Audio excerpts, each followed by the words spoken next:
Yeah. Yes, Welcome sir. back to another episode of Format Podcast Live. This is an instant reaction to the Manning meltdown. Is that what we want to call it? Is that what you're going to characterize it as? No, I don't think it was a meltdown, but it's an instant reaction to a heck of a college football week one opener between number 1 Texas and number 3 defending national champion Ohio State Buckeyes.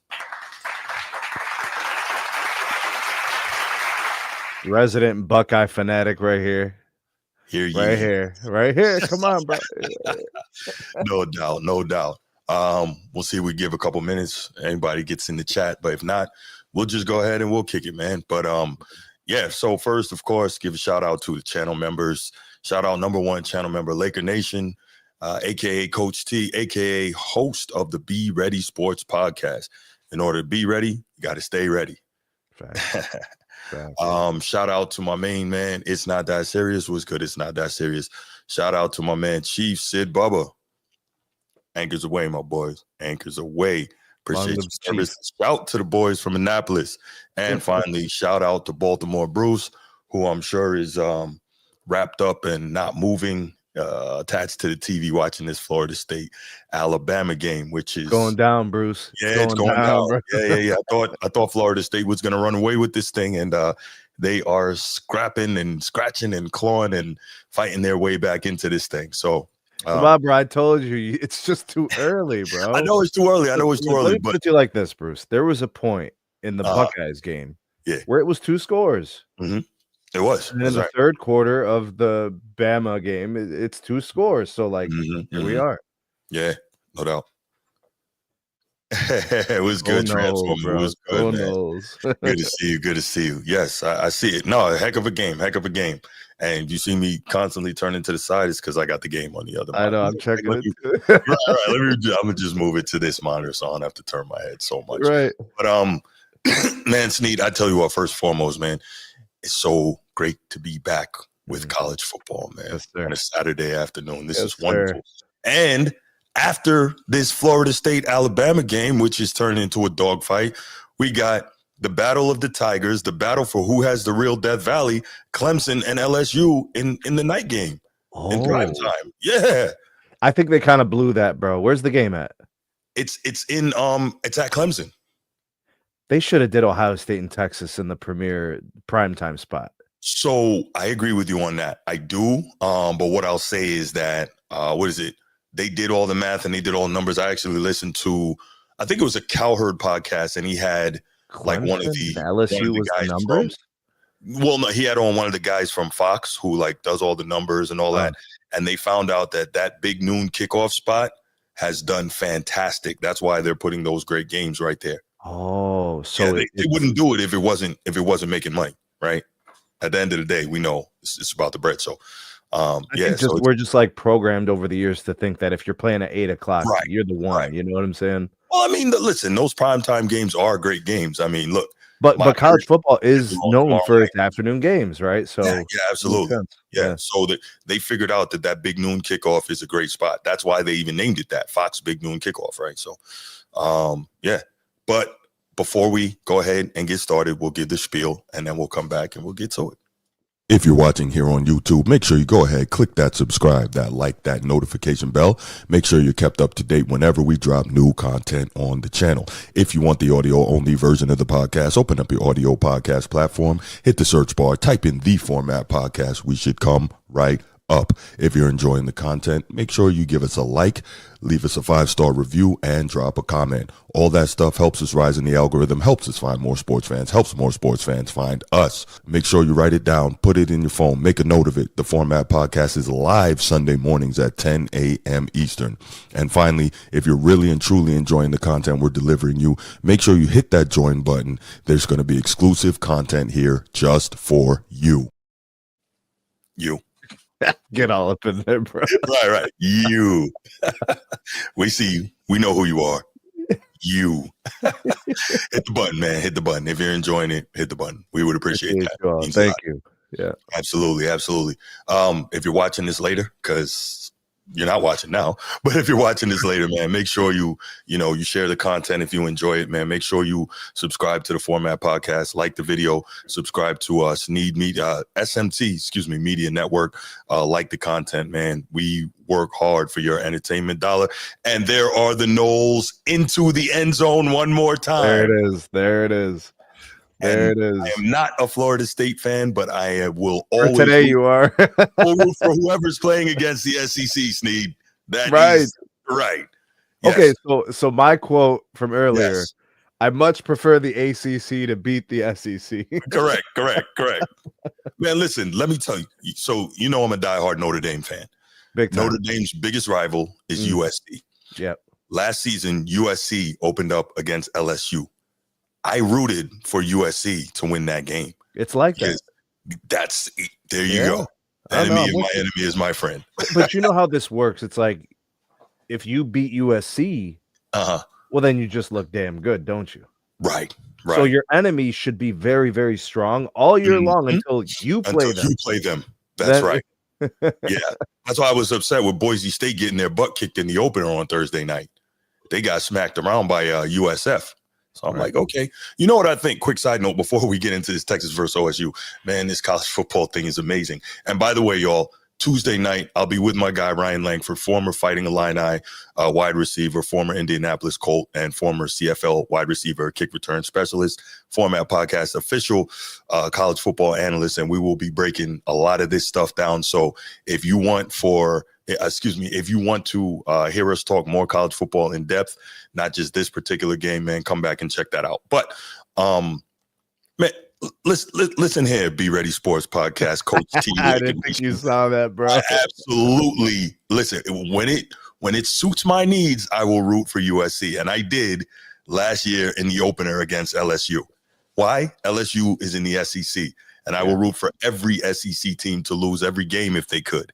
2, Brian Kelly, former Notre Dame head coach, who tried to run out like a thief in the night because he wanted to go someplace he had a better chance of winning a national championship. Meanwhile, he's stinking it up down there. The only reason he hasn't been fired yet is because between the NIL and his buyout, it's a lot of money. So, of course I was going to root for USC in that game. Now, we went and beat the brakes off him when we played him. So, it's all good. Anyway. That's how that works, bro. That's how that works. Yeah. Yes. Enemy of my enemy is my friend. Yeah. But let's get right to it, man. Sneed, resident Buckeye. Number 1 Texas goes up to the shoe today against number 3 defending national champion Ohio State. And obviously you have the hugely hyped, next in line of the football royal family, Arch Manning, grandson of Archie, nephew of Peyton and Eli, son of Cooper. And, he's supposed to be the next guy. He was the guy coming into the season, odds-on favorite to win the Heisman, blah, blah, blah. His school's number 1, goes up to the shoe, a really tough place to play. Ryan can tell you about that. And did not look so good. The Ohio State defense was absolutely lights out. That is a scary, scary unit. The way they were able to shut down a very high-powered, NFL type scheme with NFL type bodies. Let's get your thoughts to kind of open things up, and we'll take it from there. I thought it felt like an NFL game, actually. It didn't feel like a college football game. No. Typically, college football games, you get more great game-breaking plays. You get more opportunities, but it felt really calculated from the Ohio State side. And I mean, actually both defenses really good, Bruce. The Buckeyes defense, I just think a little bit better. I think Ryan Day was a little more focused on his plan. I think he stuck to it. I think Sark held back a little bit. And I think there may be some reason for that. I think he knows some things about his guy, Arch Manning. I think he knows what he can and can't do with him just yet. Right. I think that could be in play. Texas is really good. Really good. Ohio State's really good. We are blessed to watch this first game like this. Like noon, you got the best of the week, right, on paper, and then it actually turned out to probably be the best game. We'll see what happens tonight. Hey, and tomorrow night, Yeah. Hey. So like I'm watching the game, and There's always personalities to games. Mm-hmm. This game took on a personality of a little bit of kind of like that chess kind of played Yeah. to it. Yeah. Who is going to be making the mistakes? Who is going to take the Mm-hmm. chance? And Ryan Day has had moments where he's looked pretty bad as a coach, Mm-hmm. decision wise, and then he's won a national championship, so he's done some Right. good things too. Yeah. Sark looked, I don't want to say unfocused, but like it was like did he want to just win this game on Arch Manning's arm? Like that was like a thing. Like it almost looked like, I mean, I know the defense of the Buckeyes, like sometimes you just go with what the defense gives you, Right. or it's the other way around, right? Like the Right. defense is like, we're going to take this away, so you got to do something else. Mm-hmm. But like, I really do feel like this could have played out different if Sark did a couple of things differently.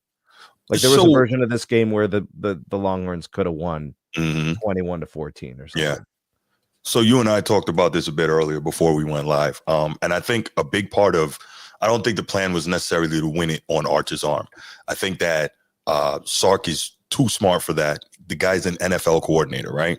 Coaching an MVP. Smart guys make mistakes, Bruce. Yeah, they do. They do. But I'm more under the impression of Ohio State's defense taking away Texas's ability to consistently run and set up Arch Manning's passing off of the run is what kind of forced them to throw more. Ohio State's defense took them out of a lot of what they wanted to do.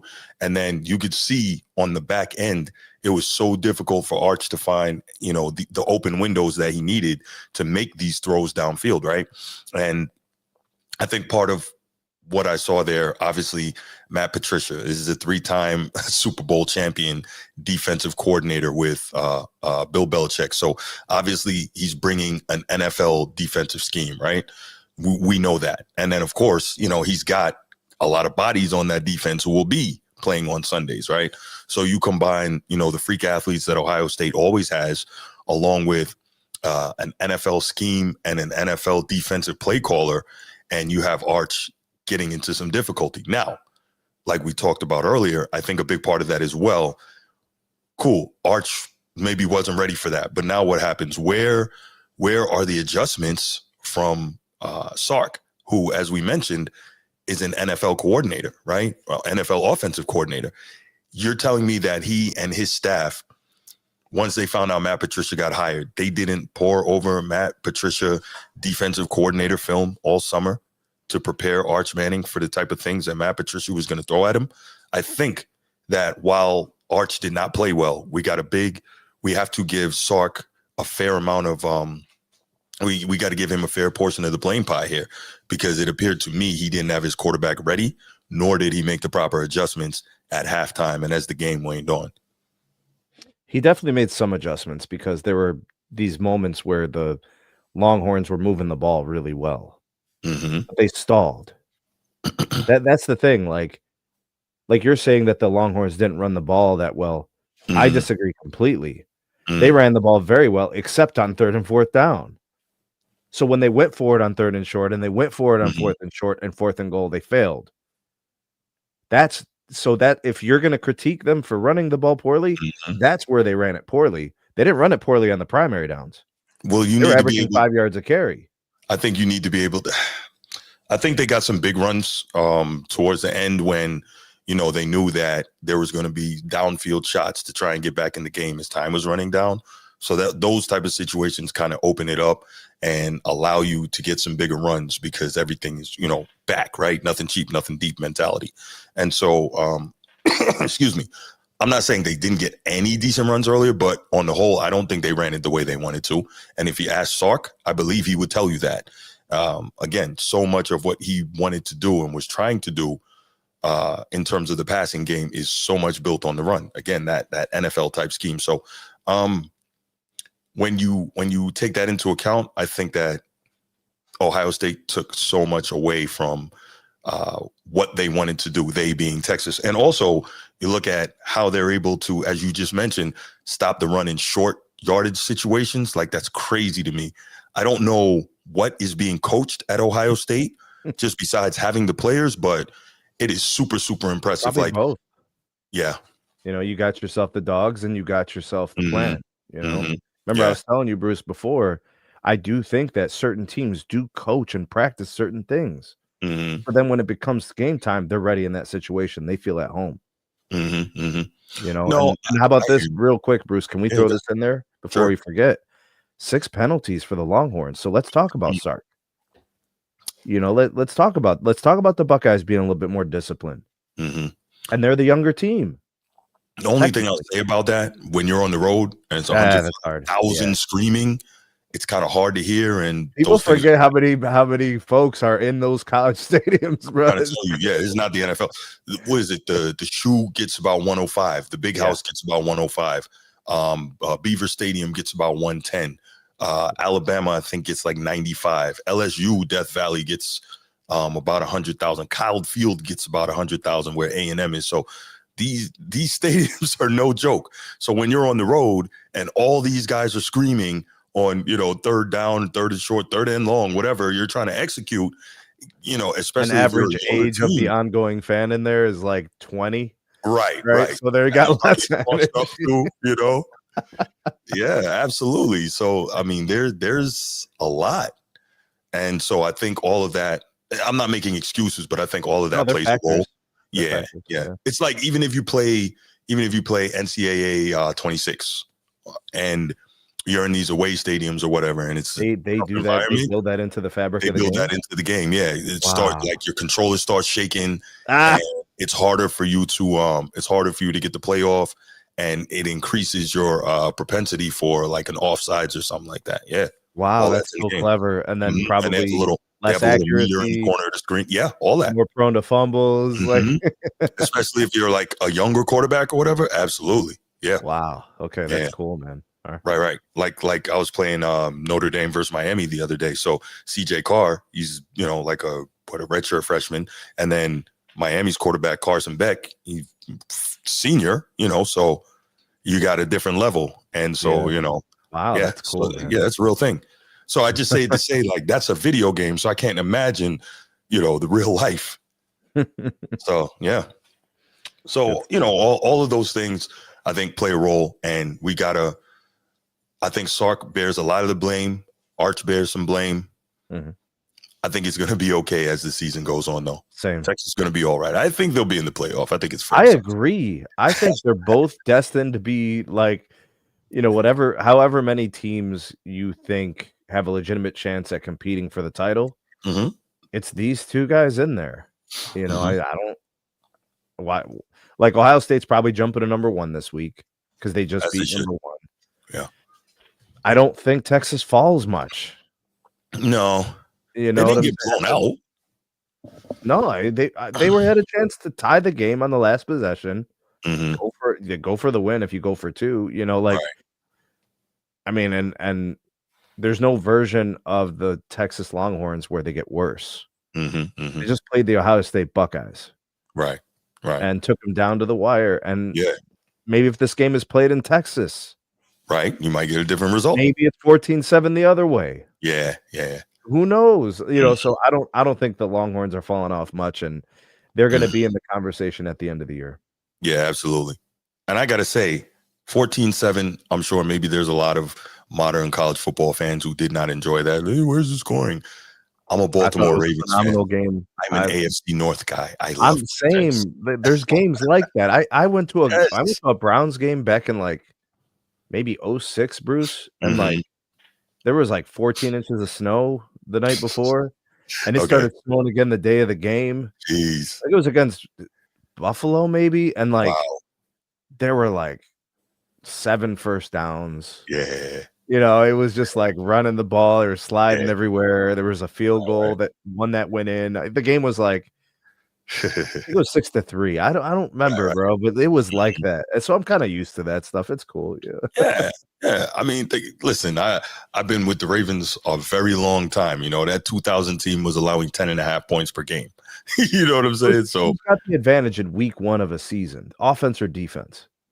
Oh man. I think the defense. Right. I think the defense does. Offense takes a little time to sink, kind of get together. I mean, they've been practicing all camp, but I think the defense. Not guys flying around this speed. I mean, do you think that the Longhorns were the teammates were playing as hard as the No, Buckeyes defenders were? no. Well, I would assume as a coach, you don't want to allow that because you don't want any accidents, Sure. hurting your star offensive players. So I guarantee you, if you could give Arch Manning some truth serum, hmm he would have said, "Man, those are some fast players." Oh yeah. Oh yeah. You know, he's like, "Man, that defensive end almost got me. Nobody's ever done that to me." You Yeah. know? Mhm. Right. Quick side note. You talking about speed. This kid Castellanos, the quarterback for Florida State, Yeah. man, Yeah. he might be a problem because he can throw it and he can run it. He What do you is think of his fast. accuracy? Some of those throws didn't look that great, though. Well, I Um, saw that I saw a one couple dime that he threw downfield, that bomb, and he dropped it right in the bucket. Whoa, okay. which is crazy because some of those throws are really hard to get, but, like, then you Mhm. see some of these, like, these touch throws, the 5 Yeah, yards across the middle of the yeah, field, you're like, "Why is that so hard?" Like, yeah, yeah. Sometimes it's the easy ones, yeah, Yeah, yeah. Transformer. He sure is. He sure is. That first down he got, where he literally he outran 3 defenders. He dropped back and outran the 3 defenders, and I kept thinking they're going to catch him and take him down, and he just kept running. But back to Texas or versus OSU, man. Let me ask you this, Sneed. What was, I guess, what do you think was the most standout thing about this game to you? It's gotta be the Buckeyes defense, man. Mm-hmm. Texas has weapons. Mm-hmm. Texas has, clearly a very talented quarterback, a Mm-hmm. very smart coach, a very the creative coach, in Mm-hmm. terms of his philosophy, his system. So you got the players, you got the coach. Yeah. I mean, the Buckeyes defense, like the corners and the DBs, like just the collective secondary, they Yeah. were like on those receivers. Like there was Mm-hmm. very little space. Only on a few occasions did you actually see Longhorns wide open. Right. It only Right. happened a couple of times. But And in those sometimes those events are that it mistakes. happened, Sneed, in those events that it happened, Arch Manning was under pressure and really couldn't Yeah. step up to deliver the football. There were coverage One or sacks. the other. There were a couple Mhm, coverage sacks. There were mhm, there were pressures and hurries that made his throws difficult, which mhm. if he got to step into them, maybe it's a different story, Yeah. but they were right there. Mhm, Secondary, really fast, pretty much everywhere they should have been to make mhm. plays. They were really good. They're really fast. I'm telling you, they're like I didn't see much separation, so that tells me that they're as fast as the receivers. Yeah. And their instinct is really good. So, like, Mhm, whatever Matt Patricia is gonna do moving forward, mhm. he has a lot of range and flexibility. Yeah, Like, he can bring yeah, pressure off the edge. He could right. send guys in. He feels comfortable Mhm, dropping guys back. I wouldn't play much zone. If you can cover like that, you don't really need to play much zone, which means you could send pressures, unique looks. mhm. Um, I don't know, the front end of the defense too, like when you talk about the line, their Yeah. rush is good, so then you're comfortable just having guys sit back in defense, and they're like, "Okay, well, I only have to defend a guy for 3 seconds? Cool." Mhm, You know what I'm saying? These guys are getting in. So that was really impressive. So Patricia's some of the blitzes he sent were really good. They made mhm, Arch's life hard. The DBs made it difficult for him, right? You have to throw the ball perfectly or else they were picking it. There could have been 2 picks, Bruce. The one was dropped. mhm. Like, he, like, trapped it into the ground, so it would have been 2 picks, you know? Yeah, that defense is really good. Okay. Yeah, I think they really are. I'm wondering though, how much of what Jim Knowles was doing last year did he decide to change? I am curious about that. Hmm. How much, because if he comes in and tries to institute a whole new thing only in one summer, because it's still college, you have only limited amount of time per week that you can work with these guys, blah, blah, blah. I'm curious to know how much did he keep and how much did he tweak? I think that's a good question. But whatever it was, you saw that he did, it worked quite well this season. I'm thinking who's going to be the most gifted. Let's look it up real quick. Matthews Jr. No, the most gifted offensive team that Ohio State is going to play the rest of the way. Oh, I see what you're saying. So, like, who Yeah. presents the biggest threat, right? Yeah, Okay, that's I what I'm got thinking. you. Okay. Yeah, let's see. And, like, what week that would be, right? So, Yeah. So I they don't play see anything Grambling in the next. That's going first to be ugly. month. Oof. What's that? They play Grambling next. That's going to be yeah. You know, they got to send Grambling a little extra money for this one. right. Probably give them $1 mil, $2 mil for that. Right. I mean, Ohio's going to be bad too. Mhm. Well, what's Washington looking like this year? So. Yeah, They're not terrible, but I guess the next really good team they're going to run up against is going to be Illinois on October 11th. Yeah. That's scary to give a team that's already this good that much time to really get in the flow. Now it is an away game. It is at the Memorial Stadium. So, right. Yeah, you know that. I mean, there's always the away game factor. You know that makes things a hostile environment. But then after that, it's Penn State. Right. 2 weeks after that, November 1st. And then after that, it's of course November 29th. The finish against the team from up north. That's going to be interesting. And in the north, so that's going to be at Michigan. Yeah. So I think that right there should be very interesting in terms of Ohio State, just watching and seeing how Bryce Underwood, how he develops, true freshman quarterback, and how he develops, and then obviously what Matt Patricia is going to throw at him. Again, true freshman going up against an NFL defensive coordinator. He's going to try to confuse him a lot. So, yeah, so those are going to be your key games for the Buckeyes. Very manageable schedule. Yeah, let's take a look at Texas. Yeah, a look too, because like I think Texas has, you know, and we were talking about the quarterbacks. Was it a couple weeks ago, right, Bruce? Maybe about a week and a half ago.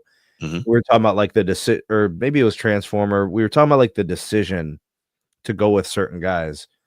I think both of these coaches are thinking down the road, and the same thing at Notre Dame. I think they're all saying, you know, week 10, you know, let's talk about the playoff game. They all have playoff aspirations, Bruce. Of course. So this is not like I needed to pick the quarterback who was going to win week 1. Right. I need to pick the quarterback the best chance down the. Yeah, and I think doing it any other way is actually like grounds for being fired. Like, you know, because these colleges are all about being in the national championship contention. You know, what's the Texas schedule looking like? Texas is good for the next month. San Jose, UTEP, Sam Houston State, then Florida. Florida. Depending on what Florida ends up turning out to be. So we're not even sure. Then was it the Red River rivalry, Red River shootout, whatever you want to call it? Oklahoma on October 11th. So again, depending on what Oklahoma turns out to be, they could be very good. They could not be. Side note, the rumor is that if Brent Venables gets fired, which I don't know how he would, they just extended him this offseason, but let's say that he does. Is that talks of him being fired after him being extended? Well, they were not good last year. What were they, 6-7 last year? They barely made a bowl game, I think, and then they lost the bowl game. So I would hope not, because I think he won 9 or 10 games the year prior. So see, I mean, you know, sometimes they make bad decisions. They'll do something stupid. That does happen. Yeah. So what I heard was that Ed Orgeron was the guy if Brent Venables gets fired. And I'm like, no. I mean, he's a really good recruiter, but why would you do that? I don't think it is. But maybe Brent Venables is just better as a defensive coordinator than a head coach. Some guys are better as coordinators. Yeah. Remember, he was a coordinator for all those years of Clemson's dominance. Oh, the Deshaun Watson years? Deshaun Watson years, Trevor Lawrence years, yeah. Yeah, all those years that they were, you know, sending tons of guys to the league and killing on defense, that was all Brent Venables. But so Oklahoma, then Kentucky, Mississippi State, Vanderbilt, and then Georgia. Then Arkansas, A&M, and SEC championship game if they get there. So really, the conference games are tough. The SEC games there are tough too. You're going to Florida. You're going to Georgia. Okay, so I'll give you those, but again, we don't know if Florida's going to be good, right? Georgia's good. We don't know. Georgia, yes, but OU. So really, it's just the 3 games. It's Florida, Oklahoma, and Georgia. Because now you can lose one of those games and still get into the playoff. Yeah, at 10-2. Absolutely. Those teams are so highly ranked and really good. Right, and it also depends on how the rest of the conference does or does not cannibalize itself. You might even still sneak into the SEC title game. So it totally depends. Yeah. I just love the fact that even though you have a loss, because now you have this 12-team playoff, it's, it doesn't ruin your season. And you can still have, a really good team who just has a blip, who gets an opportunity to get in and get hot. Well, we've seen that. We've seen it where, like, we saw that last season with the champs. Yeah. Right. Well, to me, this is the right way to do it. But like back in the day, when they didn't have the open playoff and it was just like they were just selecting, and stuff like that. It was like they're like, we got to put in this team. They went undefeated. Smaller school. They remember it was like Boise State the one year or whatever. Yeah. And but then they played and they got their asses kicked because they played against somebody from the SEC. Yeah, well, I mean, we could look at it that way, but then we can also go back to Boise State when their program really kind of took off with the football when they beat Oklahoma in that Fiesta Bowl, right? That was huge. What was that, like 06? But we've seen it where they where they got selected and they got their asses kicked, blown out. So my argument against that, and Transformer has heard this, I don't know if you've heard my argument with that whole business of, oh, we shouldn't have put them there because they got smoked, right? Like Rob Parker is huge, very big on saying that that he doesn't like, college football because there's only a few teams that have a chance to win and there's so many blowouts.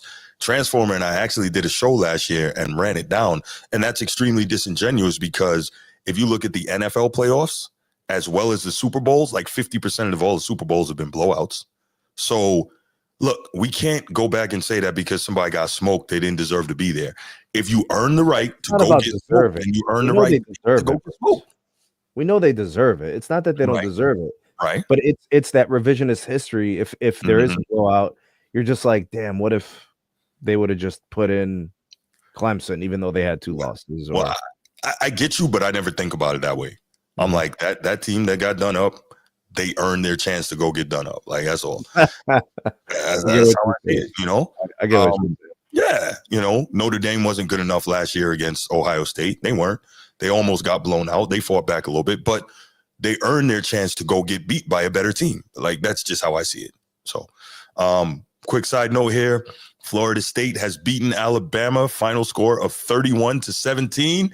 And big boys from the SEC are now 0-2 today. And let's go Dabo later on tonight. Show them who the real Tigers are, right? We got this clown Brian Kelly talk from Boston going down there. Today is a great day to be a Tiger. He said it like that. Family, yes. Like, because when he got introduced and he was at an LSU basketball game, and so they call him onto the court and they hand him the mic, and I guess he's trying to play the politics thing and endear himself to the fans, and he's like, today is a great day to be a Tiger. I'm here with my family, and I'm like that's a running gag on Brian Kelly. That's what he does. That's what he does. Steve, it's not about Arch not being him, man.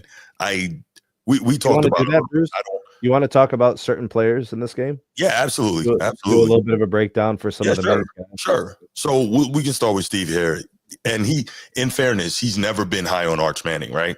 And he says, I try to tell you guys, how long has Arch been a thing, though, Bruce? High school. High school. Since he was a freshman in high school. Really? Mm-hmm. At, Isidore Newman High School in Louisiana. I think that's the same school. So he was already getting the fandom and all that going? Oh, yeah. So apparently David Cutcliffe has been personally coaching him since he was like 10 years old.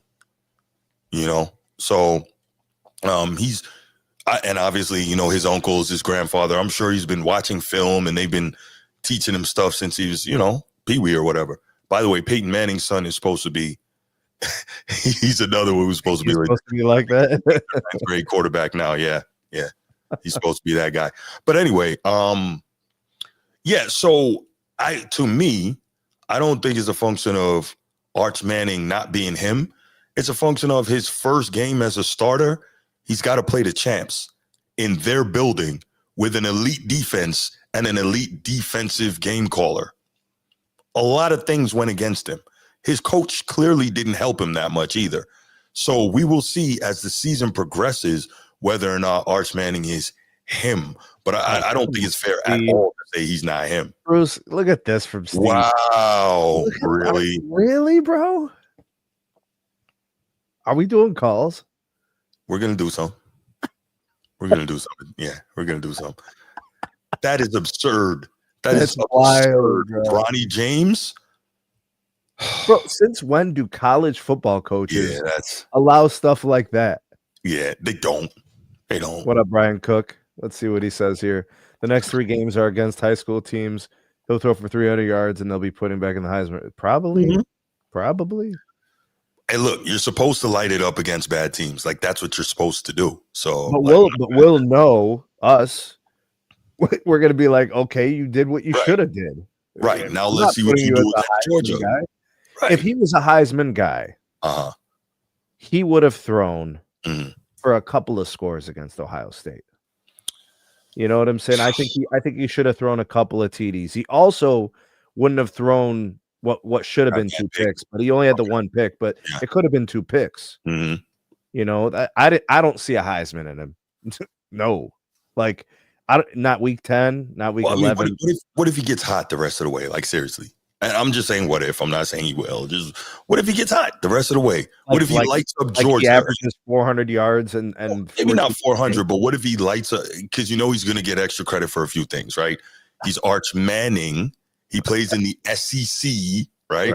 So let's just say the rest of the way he goes off. He gets But let me tell you, 275 or 300 and 3 touchdowns against Georgia. He goes off against A&M. You know they're going to be a very good defensive team. He'd have to be flawless in those big games.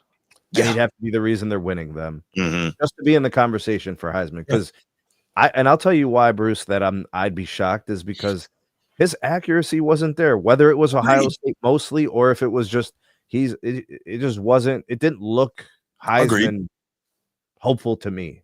I'm not disagreeing. He'd have to go way up like for a long time. I think he's capable of doing that. And I'm not saying that he will. I'm saying I think he's capable of it. I think have to play big against those big teams. It's too early. That's all I'm saying. It's too early. Just like you were telling me. Who was saying he was a Heisman hopeful. SEC talk. Bruce, anybody who said he was a lock for the Heisman is crazy. No, why would you say that? But I think the other part is, think about it. It was easy, low-hanging fruit to say that, right? Because the name? Who are the other people that you would say are legitimate Heisman contenders this year? Jeremiah Smith. Yeah, but it's primarily a quarterback award now. So, if do you know how great you have to be as a wide receiver to win the Heisman? Because a quarterback got a lot of TDs. You need so huge games.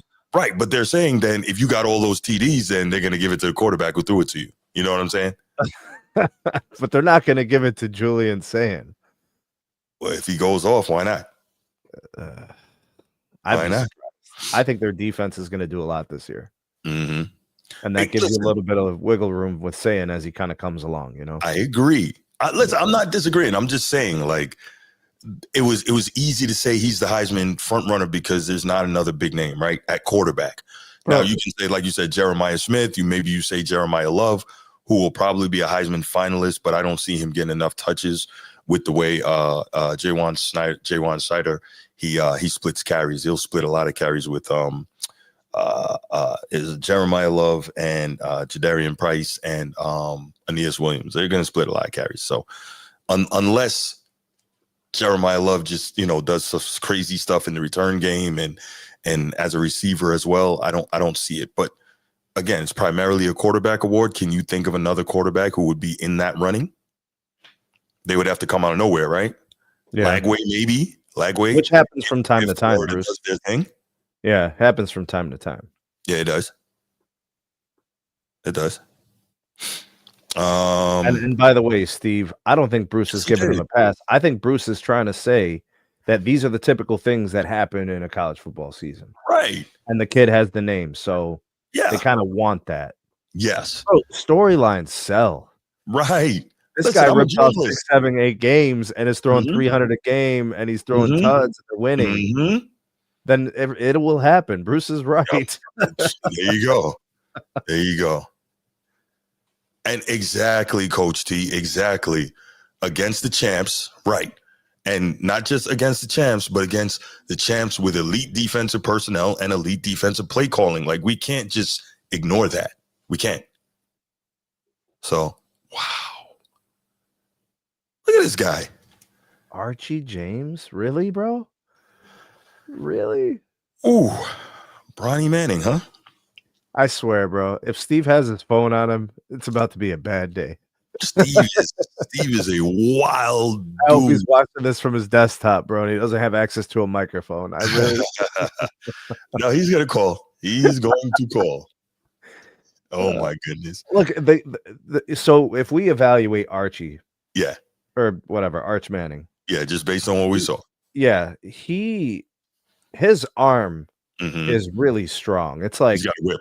There's a ton of heat on his passes. Yeah.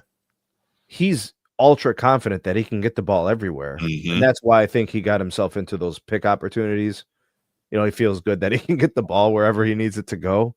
He missed on a couple like basic throws. His accuracy was suspect on some of them. Some of them he was pressured, and there wasn't that much. Quick to scramble. He had happy feet a couple of times. We could watch the film again on his plays, and we could pick a lot of things apart, right? Yeah. I really don't want to do that, though, because the things that you mentioned, Bruce, those things had something to do with it. So I don't want to put it on but like, people are saying he's a good athlete and he has a missile launcher arm. Then he is exactly who they said he was. Right. Anybody talks about Heisman, all this, that's all premature. And can we also keep in mind that his uncle Eli was SEC Player of the Year, never won a Heisman, right? Can we also keep in mind that Peyton Manning was the next great thing, and obviously went on to have an elite Hall of Fame NFL career, never won a Heisman. So, you know, like, is it the end of the world if he doesn't win the Heisman? No. Heisman winners, they go to the league and do nothing. There you go. So, like, can we, Andre Ware, Tim Tebow, you know, I mean, I get Tebow should have been a tight end, bro. I mean, I get the aggravation. I definitely get the aggravation of why Eric Crouch, there you go, Tommy Frazier, you know, I totally get the aggravation of Arch Manning getting all those getting all the hype, and then coming out today and for all intents and purposes laying an egg. Chris Winkie, great call, but I don't know that it's that cut and dry. Okay, he's a bum, he laid an egg. Nah, there's a lot to it. Bruce, are you capable of watching a player, any sport, just forget about the jersey and just watch and be like, I'm going to just objectively watch this guy play today and not worry about the name? Like, I can do that too. And like, I do that with my quarterback and I get lit up for it. You know, when I talk about Lamar, yes, I can do that. See, that's kind of what I think. Steve knows when he and I talk about Notre Dame, and we'll probably be doing it tomorrow night while that game is on. We can do that. Absolutely. I think that's what we're going to have to do at points during the season with Arch Griffin. You know, so that way we don't have that moment where it's like, oh, it's just because. Yeah. No. I mean, we're watching. He made some good plays and they won because of his arm or whatever. Right. Yeah. I think it's, while we can't ignore how much of a role his name plays, and you know, that hype, at the same time, to your point, Sneed, we can be objective and watch. Well, we can, not everyone can, but we can be objective in watching and saying, okay, that was a good throw, that was a bad throw, that was late, that was on time, he led the receiver nicely there, he rushed out of the pocket when he shouldn't have, he should have stood up, step forward in the pocket and threw this, blah, blah, blah. We can do that. It's not that hard to do. A lot of people can't do it, but I don't know. We can. His name is going to matter more on every day except Saturday. Like, his name's not going to matter on Saturday. He has to play the game on Saturday. So it's the talk amongst the, when we're talking and discussing the news of the day, right? The topics that everybody, the big shows, the little shows, us as independent creators and those kind of things. Saturdays, his name doesn't matter. He has to play. All the other stuff is, the banter between the talking heads. Yeah. And you know what, realistically, we are among the talking heads now. Yeah. We try to be objective with it and not just, again, play the low hanging fruit or the easy comments or whatever. But I think we know a lot of times where those guys in the mainstream media which way they lean and why they lean that way. It kind of is what it is, but that's the beauty of the independent space, right? We aren't beholden to anybody. We can say what we truly believe. So, I think that's cool. Steve's got a comment here about the schedule. There's a few games in there. There's about 4, maybe legitimately 5 games. So half the season, Arch is going to get tested. So Steve, great point here, right? We actually brought this up earlier, I think right before you got on. We don't know if Florida is going to be good. That's the next possibly good team they play, because between today and Florida, they play San Jose State, UTEP, and Sam Houston. Then they have a bye. We don't know if Florida is going to be good. I haven't seen Sam Houston on a schedule in years. Right. After Florida, they have Oklahoma. We don't know if Oklahoma is going to be good. Could be good. They could be good, right? But I guess because that's a rivalry game, that's always that's a factor, right? Right. Michigan, Ohio State last year. Mm-hmm. There's no way Michigan should have won that game, but they did. In Ohio State. Right, at Ohio State, right. So next up, after Oklahoma, Kentucky, Mississippi State, Vandy, bye. Easy run right there. Then Georgia. Okay, Georgia's a tough one at Georgia. But after that, Arkansas, and they finish up with A&M. We don't know what A&M may be by that point in the season. So, Steve, I don't know that they have such a difficult schedule that, people want to make it out there. Oh, SEC is a gauntlet. No, maybe not. Maybe not. I mean, if you got to play 4 or 5 good teams, that's half of your season. That'll get you out of the playoff if you lose those games. Yeah, but that's providing those teams are actually good. We don't know if they're going to be able to beat you. The only team left on the schedule for sure that we know is going to be good is Georgia and maybe A&M. There's a very good chance Oklahoma's not good. There's a very good chance I view A&M and Oklahoma the same way.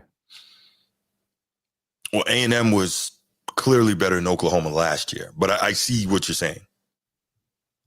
And I think Florida's kind of the unknown, because I've seen a Florida season go for a downturn.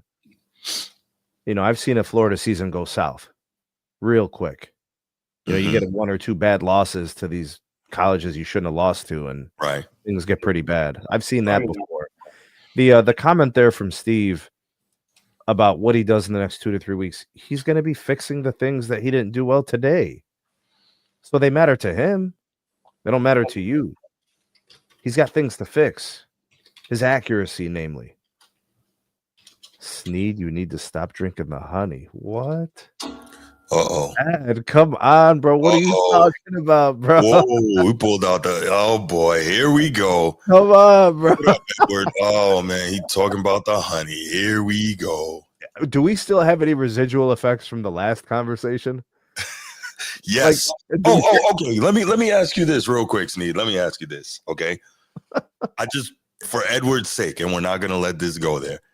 Did I bring up Edward's question before we got on the show? Did I tell you what he was going to ask about in terms of the most difficult playoff runs, the most impressive? Is this thing going to die? I don't think this is going to. Edward and I have been arguing about this all day because he refuses to understand what the truth is. I don't even think it's that hard. I don't even think it's that challenging. It's not complicated. He's just putting his stake into the top of the hill, bro. He's ready to die. He's gonna die on it. Right. He's gonna die on that hill. I don't understand how if you have one team that did 4 things en route to a chip that no one else has ever done. I don't know how you argue. I just don't know. Anyway, we're not gonna go down that road because my guy Edward is on a show, man. Yeah, for real. Oh my goodness. You know what it is, Coach T? He gives extra credit for that Mavs team beating his boo LeBron and the Heatles. That's what it is. But anyway, so we did the Arch thing. Do you want to do Julian Sand a little bit? Yeah, let's do. Yeah, let's talk Julian Sand. So, I'll just start real quick. I know that's your guy, but you go, Bruce. I got to hear what you got to say. Go. No, I liked. To me, I don't know if it was a function of. So remember when we talked about Arch having difficulty, I put a lot of it on the lack of adjustments from Sark and what Ohio State's defense was doing. But to me, just watching, And I don't know if it was necessarily that there were more openings based on the offensive scheme for Ohio State, but to me, it looked like they had a little more confidence in letting Julian Sayin rip it and go downfield a little bit more earlier in the game. When we saw Arch go downfield, it was, more towards the end when they were trying to save the game when Ohio State was in more of a prevent type situation. But Julian Sayin, you could tell that when the shots were there, they were allowing him to take them. And he missed one early in the first quarter where he could have had Jeremiah Smith for a touchdown. He missed him, not missed him, like threw it to him and he missed him. He missed that he was open and he threw it to a shorter guy. So, right. But no, I think they have plenty of confidence in Julian Sayin. I think he was #1 quarterback recruit in the country in the 2024 cycle. So clearly he's capable of being there. And you don't get to Ohio State as a quarterback without some high school pedigree, right? So they believed in him. They allowed him to do what he was going to do. And I think that he did a good job managing the football game. They didn't try to put too much on his shoulders. Obviously, he got tremendous amount of help from the defense, right? Now, maybe we see something different if Texas is scoring a little more and there's a little more pressure. But when you're playing on a team and the defense is really locking down like that, it makes it a lot easier for you on offense to just kind of, okay, don't turn the ball over, take what they're giving us. The way our defense is playing lights out, if we can't score or move the football, we punt it away and let them go get it back for us. That's my thought. I thought Julian Sayin looked pretty comfortable. I didn't see many uncomfortable moments. Mm-hmm. I didn't really see him struggling to have poise. He didn't make many technical issues, technical problems. If they were losing by 1 touchdown instead of being up by 1 touchdown, maybe we got to see more Julian Sayin throwing the ball around. Mm-hmm. But I do think that the game flow impacted what we got to see. Like 20 attempts, that's not a lot, bro. Right. But no, not in modern football. Not at all. Yeah. So to me, like, I didn't learn all that much about Julian Sayin, except he managed the game well, and I think he was very connected to his coach. Yeah. As opposed to Arch and Sark, that same type of connection wasn't there throughout the whole game. Right. There was a little bit of that, I think, in the last quarter as they were kind of scoring and getting into the Buckeyes end of the field and threatening. I could see it was kind of clicking. But then, Arch was throwing picks and making mistakes. So Julian Sayin, less risk, didn't have to risk. Ryan Day, I think Ryan Day was managing him very well, and Sayin stayed within himself, and they didn't have to take risk. They won the game 14-7. I didn't learn that much about his abilities outside of him managing the game. Now I feel like moving forward, if the games are close and the Buckeyes are up, I can count on Julian Sayin to pretty much not lose the game. Like, he's not going to be that guy making mistakes. Yeah. The nice thing, though, Bruce, real quick, Carnell Tate caught a touchdown. That was a heck of a throw, wasn't it? Not Jeremiah Smith, right? So he's looking at other guys too. Yeah. No, I'm good with that. I think though you got to be careful. So it was weird. Jeremiah Smith had 2 drops early in the game. That was odd, and then he went and switched the gloves. Okay, but I think that you have to be careful because he's so talented. You got to make sure that he gets enough attempts in his direction. I don't know how many he had today, but you got to make sure he gets enough attempts. You got to keep a guy like that happy, and you got to keep a guy like that involved. He got targeted quite a bit. Targets in terms of Jeremiah Smith, he got targeted. Okay, but they weren't dangerous ones. The ones like space and further down the field, like the ones that you were seeing last year. Well, maybe also again, it's the first game against a really good defensive team. You don't want your young quarterback putting it in harm's way. So maybe that had something to do with it. They're all factors, Bruce. They're all factors. First game, new QB. Texas isn't going to give you what you want. No.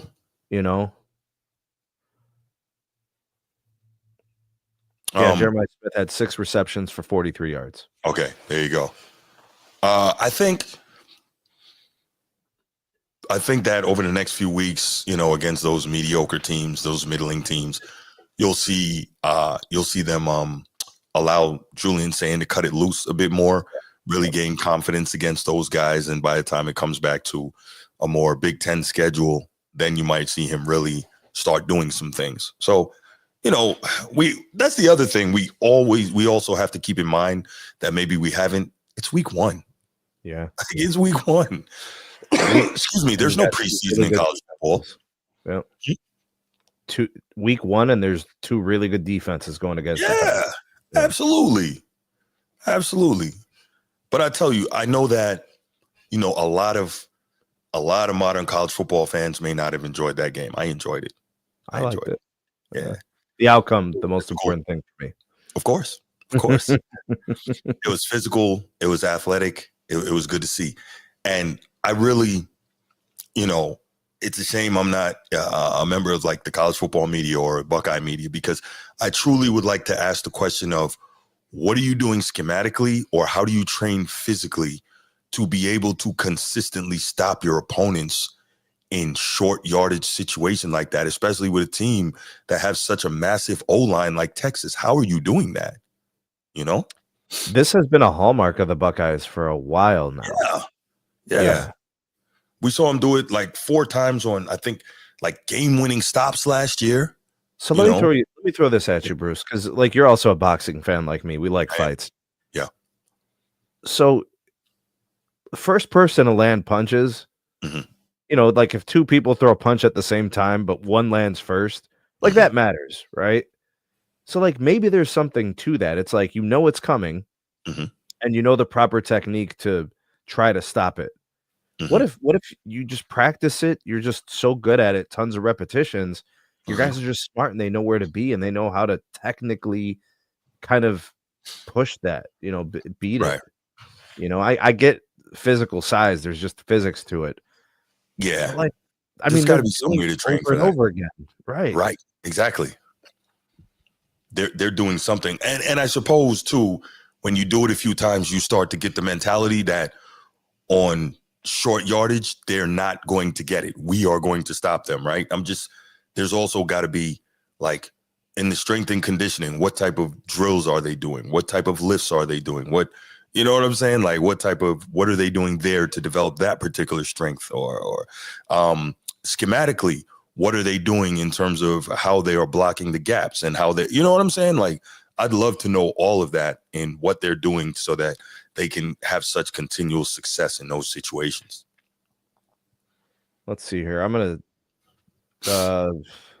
trying to see if I can find some of the sizes of their O-line, Texas O-line or? Yeah. I'm just I want to see if there's anything that's abnormal, but Right. I don't know.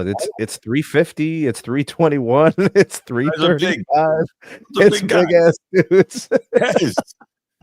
Right. Yo, they're all from Texas, bro, and they all weigh 350. Yeah, big dudes. That's what I'm saying. And Ohio State's like, yeah, move. Bro, they got a guy. They got a freshman.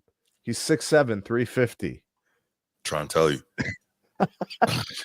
Big boys. Yo, the little guys are 298. Crazy, right? There's another 6'7", 340. Wow, bro. They're big. Big dudes. Yes, they are. Let me look at Ohio State. You said Ohio State. Let's see online. Line. Yeah. 6'4". They look more like athletes to me. 6'3", 321, 6'4", 306, 6'5", 310, 6'6", 335. Yeah, these guys are gigantic, these Texas O-linemen. Oh, you're looking at that now? I'm telling you. What are they feeding these dudes? And most of them are from Texas. The smallest one is 273 pounds. All right. Ohio State defensive line, 258, 288, 260, 260, 320, 302, 303. Most of them are giving up 50 to 80 pounds. Yeah. I don't know how they're doing this. I don't know. I would love to know. I think it's awesome. Bruce, you're probably the only one talking about this. Like nobody else is going to ask that. Why wouldn't you? Like if you're Okay, Like, you noticed it, right? Yes. Most people aren't going to be like, they must be coaching something. They must be doing something, drills. Well, it was when they made the stops in game. It was referenced that this is something that they continually do, going back to last year and everything. So, being that you heard it, okay, on the telecast, it was referenced. See, I stopped listening to the telecast, Bruce. You know why? Why is that? They kept on talking about Arch Manning's mother playing volleyball. I heard that. Saying that's where he got his I turned off the volume, bro. I don't understand. We're gonna sit there and talk about Arch Manning and talk about his mom, the volleyball player, bro. Well, so the reason that happened was because, you know, when they were talking about how he moves much better than his uncles, and they say, well, everyone talks about his granddad Archie, but that's not where the athleticism comes from. Is his mom, whatever her name is. That's not cringe on the 7th or 8th time. I'm just look, man. Just saying. But yeah, no. So if you're referencing the fact that this team is consistently winning in these short yardage situations, I would think as a journalist, now obviously I'm not in the post-game presser, maybe somebody did ask that question, and maybe later in the week you'll see an article about that. I don't know, but I would ask that question. Is there something you're doing schematically? What are you doing in the strength and conditioning program that you're able to consistently stop teams with much bigger offensive lines than your defensive line? Talk to me a little bit about that, Coach. I would ask that. It's not just about being dogs or being mean and nasty. There's more to it. Like, right. There's a technical aspect to this. My proposed explanation would be that they practice it a lot. So they've got a technique, they've got a strategy, and they just drill it. Like, they just do it all the time. So they're just good at it. You know, like, remember what Bruce Lee said? I fear not the man who throws 1,000 different kicks. I fear the man who throws the same kick 1,000 times. Yeah. I view that kind of aspect as possibility to that. You know what? I guess part of it is, you know, maybe it's some sort of low man wins drill and some other drill about getting off of the line faster when the ball is snapped. There's got to be something. It might be a simple thing that they're doing, you know, to prepare for this. But like you said, they're just repping it 1,000 times. And so they're just faster off the ball in those situations. They're lower than the O-line in those situations, and they're getting the stops. But it is impressive. Yeah, I think the Buckeyes also know who their starting running back is now. I think that's been decided. So that'll be C.J. Donaldson. I don't know if there were that many questions about it, but they gave him almost 20 carries. So that's a lot of volume. They threw him the ball a couple of times. I think he had some targets. So I think that's probably who's going to be carrying the ball. He's a physical back, so kind of like that in the Big Ten. He'll be running the ball against Michigan, I'm sure, in November. Yeah, man, it's really just those things. You know, I wouldn't make it a big thing about Jeremiah Smith not having a TD or not having a huge game. That's gonna happen. I would expect a big one. Like, this guy's gonna have like 200 yards, 10 catches, 2 touchdowns or something. This is a hell of a run they've been on. Transformer put up here. Look at their last 5 wins. That's impressive. That's impressive. Yeah, I mean, and some of those games, and they beat the snot out of most of them. That's what I'm saying, is some of those games are like handedly out of reach. Like Tennessee, Oregon, Texas was close, Notre Dame. Yeah. So 3 out of those 5, they put it on them. Absolutely. I wonder what we get in a rematch between Texas and Ohio State in a playoff game. I think we get a totally different outcome. I think there's going to be more points. You know, I think by then, we have a total. Yeah, absolutely. I think you see Arch with, you know, more confidence, more experience. Yeah, absolutely. And then Saban's going to have to throw the ball more. Like, you know, it's just going to have to keep pace if there's going to be a bunch of points. But I also think that both of those teams don't mind if the game goes that way. But you know, then the defenses can step up and make plays. But yeah, there's a version of this where Ohio State and Texas are right there in the playoffs. You know. Yeah, I absolutely could see it. Absolutely could see it. Yeah, you got anything else, man? We could probably leave it right there. Definitely want to just Ryan Day, give our thoughts Ryan on this. Day, Sark. They got some things that they can work on. Neither of these teams are finished products. No, I expect them to look different here in the next month. You know, that sort absolutely. of thing. Yeah, by the time they get it more into the meat of the conference schedules, absolutely.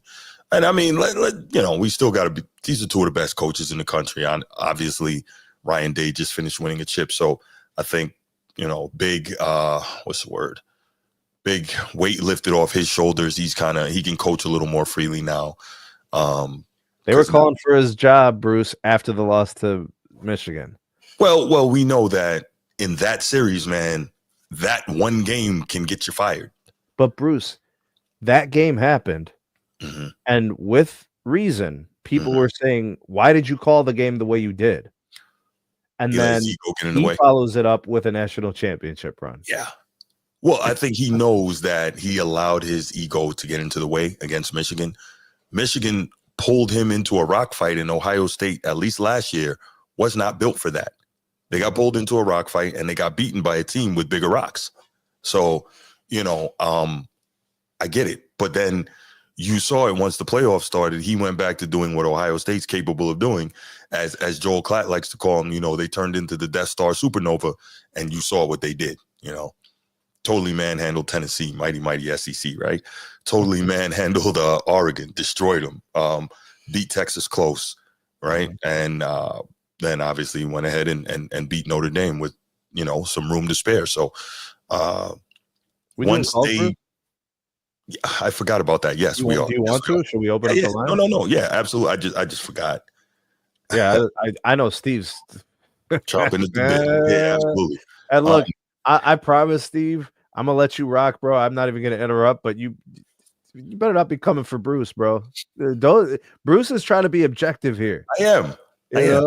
He's trying. And Steve, we already know you're gonna come in slinging dirt, bro, and slinging mud, throwing dirt on the Manning name. Come on, bro. Yeah, he is. All right, y'all. Let's do it. You see the number on the screen. You see the number scrolling on the bottom. You should have it saved in your phones by now.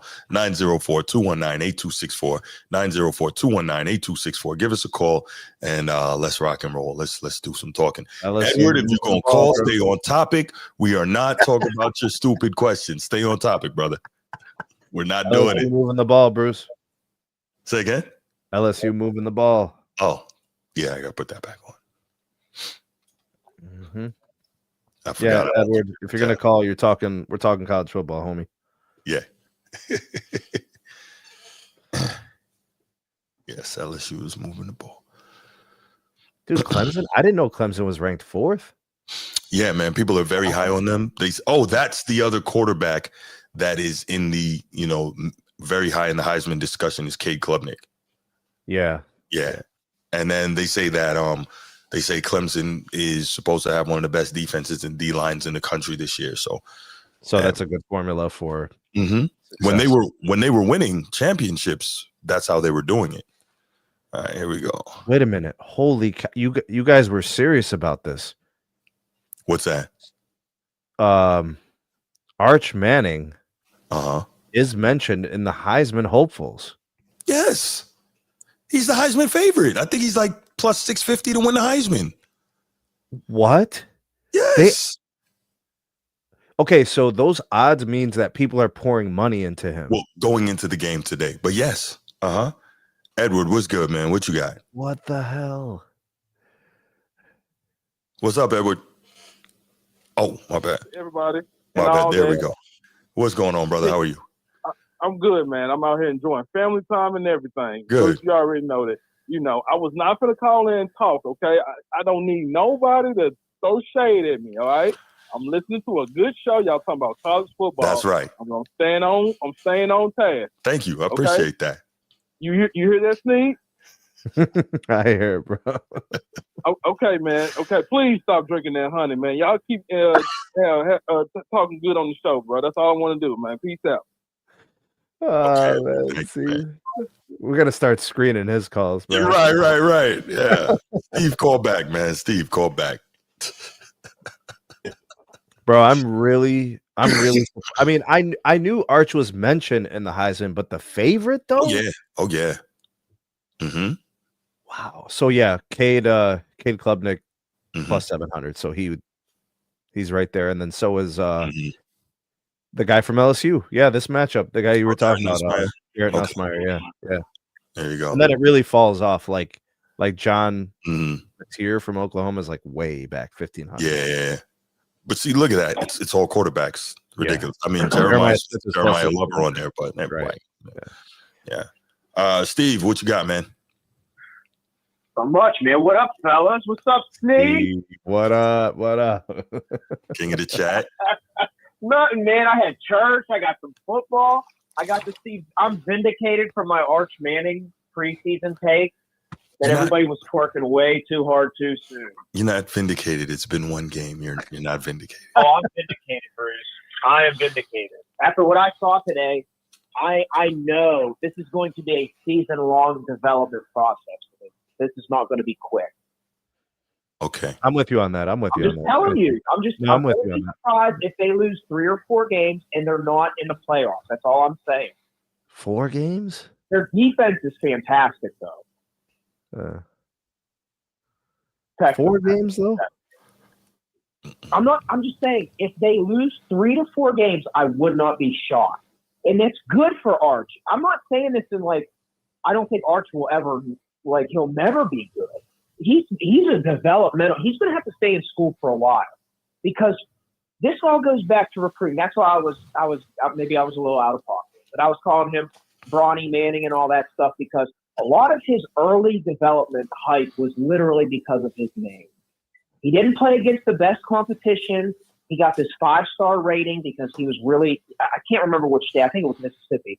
He just didn't play the competition from an early age where I thought, man, when you go to a place like Texas in a Sarkisian offense, you're going to have to know how to throw the ball.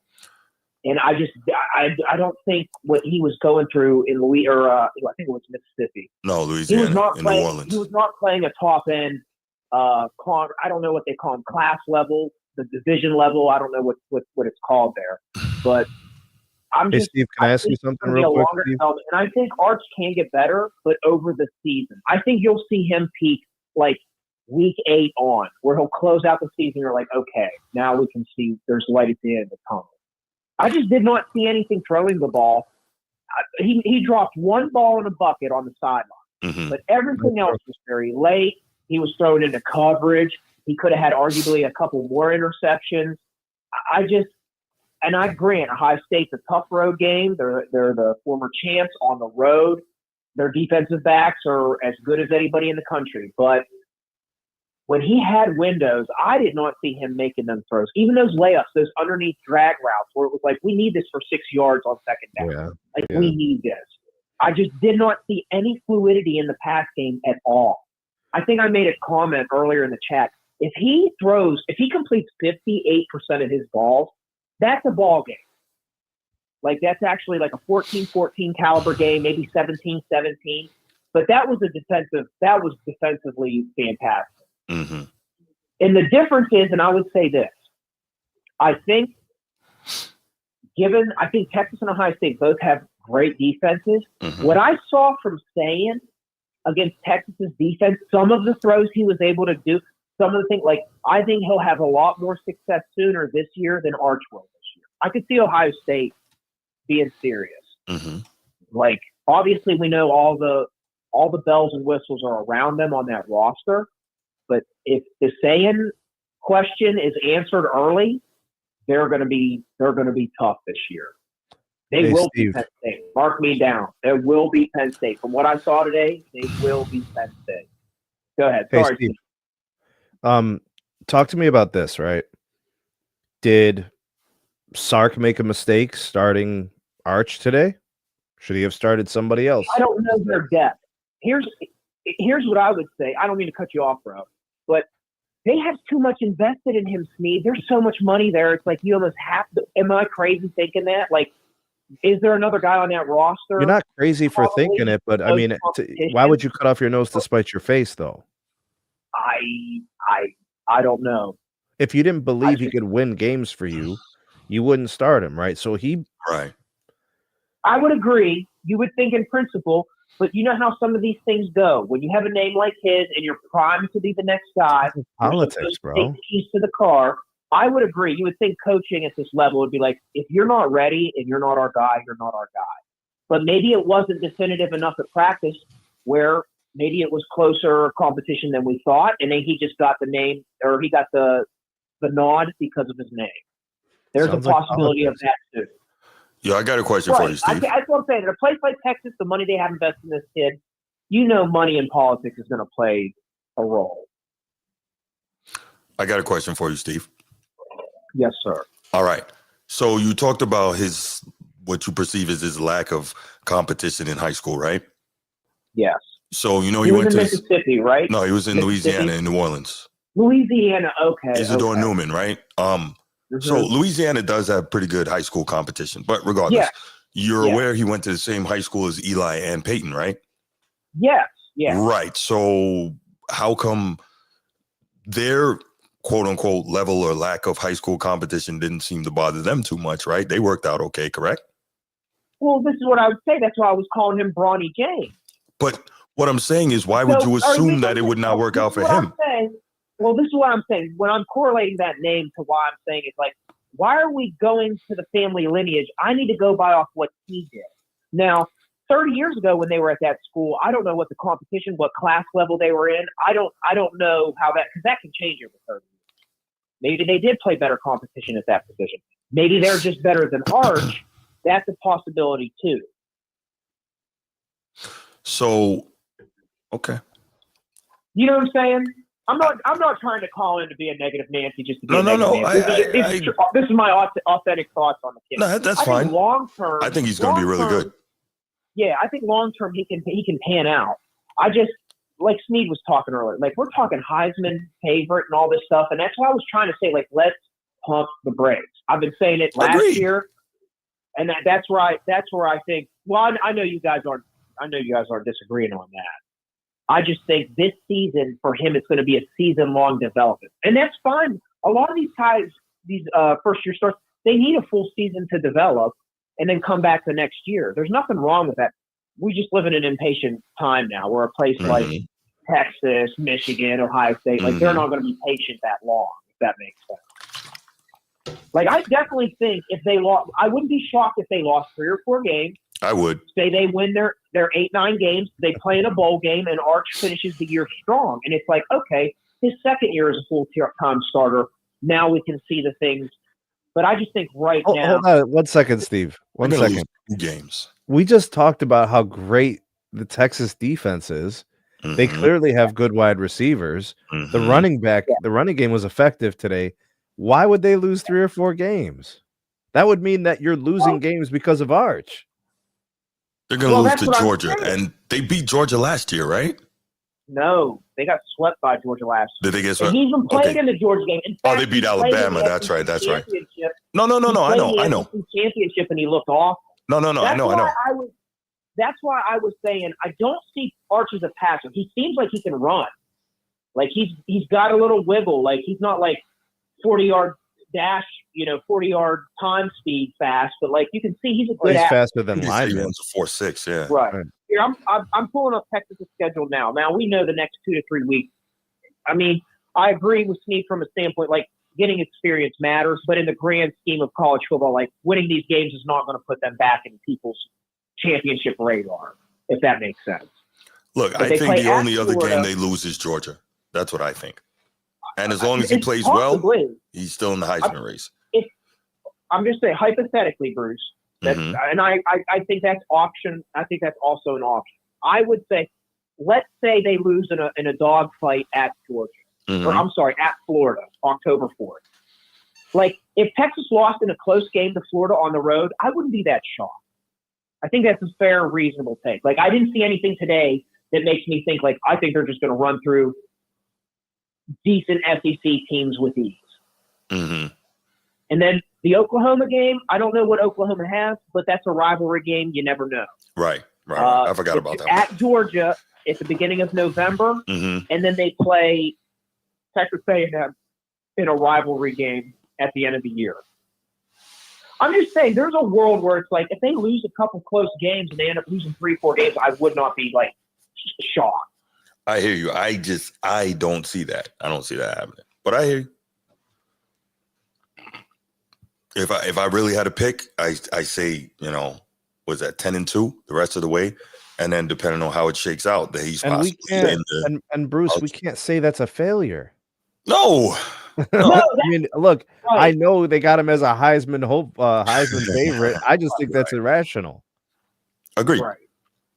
From the individual perspective, yeah, like we set the narrative, the media, like they set the bar way too high But that does not mean if Texas wins 9 games this year, or let's say they do win 10 games, that's not going to be good for them moving forward. And it's not a success. Like, it's definitely good for any first-year starter. Mm-hmm. But I'm putting into perspective all of the hype machine that was behind Arch and what we saw today, where I think Ohio State's defense is fantastic, and I'm not talking smack to you, but like the corners can get handy based off last year. I don't know exactly what they returned. We know Caleb Downs is a freak in the secondary. He's the best safety in football. So we know they didn't really throw at him today at all. They avoided him today. Receivers today. Oh, I'm sorry. Go ahead. No, the guy who was making all the plays for Ohio State today was Matthews Jr. Yes, he was. Yes, he was. Yes. But what I'm saying is, did we not see some missed open throws, some late throws? We did. Some do you know what I'm saying? Where it's like, and the thing is, what bothers me is they weren't asking him really to go 15 yards plus much. We missed some open drags. We missed some open check downs where it's like, we need these 5 to 7 yards right here. And like, even he was inaccurate on those. Not only was he late and missing them, when he did throw them, it's like it was late. I don't know, and it just wasn't accurate. So me and Bruce noticed something. I don't know if you noticed it too, Steve. He's got like a 3/4 sidearm throw, and I think in his mind it allows him to get the ball out faster and with more zip. It seems like it's something like he's used to throwing that way. Yeah, there's a few quarterbacks in the NFL that do that. Matt Stafford comes to mind. Like, he seems to kind of be comfortable throwing sidearm, but typically it's on the shorter throws. Arch is throwing like the 35-yard, 40-yard bomb the same way. So like he did nail one. Like, you remember the throw in the corner of the end zone. That one was really nice. But like, other than that, I mean, I think accuracy concerns are legitimate. I think footwork is a concern legitimately. Yep. I'm glad you said that, Sneed. The footwork, that's what I'm picking up on. And I think that's because why the defense, Bruce said this, shout out to Bruce. So this is Bruce's idea. The defense made him uncharacteristically look very average. True. And I got to give you're talking about how the next game doesn't matter. I'm trying to see if it was Ohio State or if this is really Arch that needs a lot of work. I think he's going to go off next game. And realistically, if you're Sark, you want him to go off, for the confidence part of it. Get him right back in there. Get him right back. Like, okay, we played the champs. You didn't play your best. We're going to go out here. Next few games really get you feeling good. So that, again, by the time you get off that bye and you go to Florida, Bruce, don't let this fly, bro, from BJ. Shout out to BJ. Appreciate the comment. Don't let this go unnoticed, sir. Don't do it. I'm just saying. Come on, BJ. Really? Texas gave the game away? Really, bro? Did you see the Ohio State Buckeyes defense? Really? That defense was crazy. Dude, that's what I mean. Like, it's easy to say shoulda, woulda, coulda, but if you really watch that game, Texas was not a threat. Right. And honestly, going into halftime, I was like, man, this is one more score from Ohio State, and this is over. Like, it's done. Because I don't think Texas really has it. And in desperation, he did lead that one drive into that decent touchdown pass. Like, it was a one-on-one jump ball. So it wasn't like it was, anything insane. Like, he's like dropping it in a bucket. But he drove his team down and got some success in a big-time environment to at least make you feel like, hey, we might have something here. Right. So if any little bit of confidence Arch can take from this, bring it into these no-name games, throw for 250-plus yards, throw 3-4 touchdowns. And I'm not saying it from a Heisman thing, but what I'm saying is take advantage of this while you have it. Because when you play Florida, if Florida's got undefeated or not, I don't know how good they're going to be. Right. You're playing a different level of competition from against those defensive backs. It's just going to be different than Sam Houston and some of these other, I don't know who all of these Foremans and whatever they're playing the next couple weeks. Right. So it's like, I don't want to see Arch running the ball. I don't want to see a 25-yard touchdown run. I want to see him throwing the ball because it's like, even if it's lesser competition, complete these high percentage passes and run our offense so that when we do play Florida and it's the third quarter and it's third and we need 7, like we're hitting these passes. Or if it's second and 10 because we got stuffed on first down, I need 7 yards on this completion on second down. Like those are the things we need to see him do. Not to try and be a hater. I saw Thayen do that.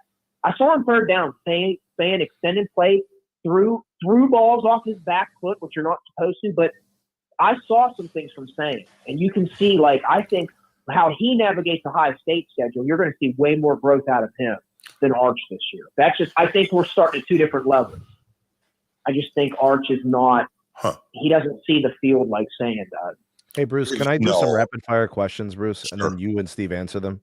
Yeah, man. This will be like just yes or no's, right? Steve, Bruce, let's do this. Okay. Texas Longhorns get 9 wins this year. Yes or no? Yes. Steve?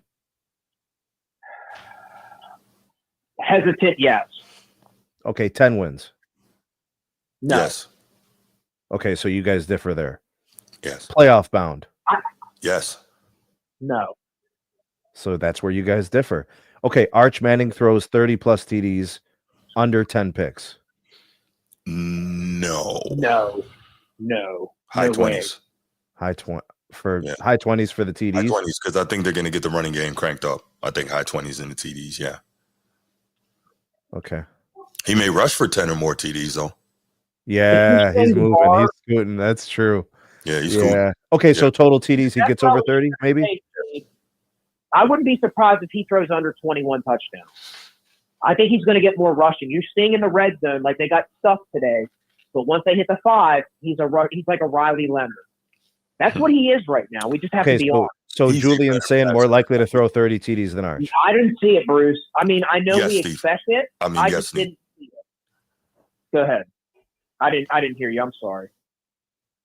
I was going to say, Steve, the follow-up to this is Julian saying 30-plus TDs, more likely than Arch Manning. Oh, yeah, without question. Passing. Yeah, Yes. passing. Passing touchdowns. Yeah. Passing. I think, yeah. Even if neither one of them hits 30, Thayen is going to have more passing touchdowns than Arch. I don't think it's even going to be close.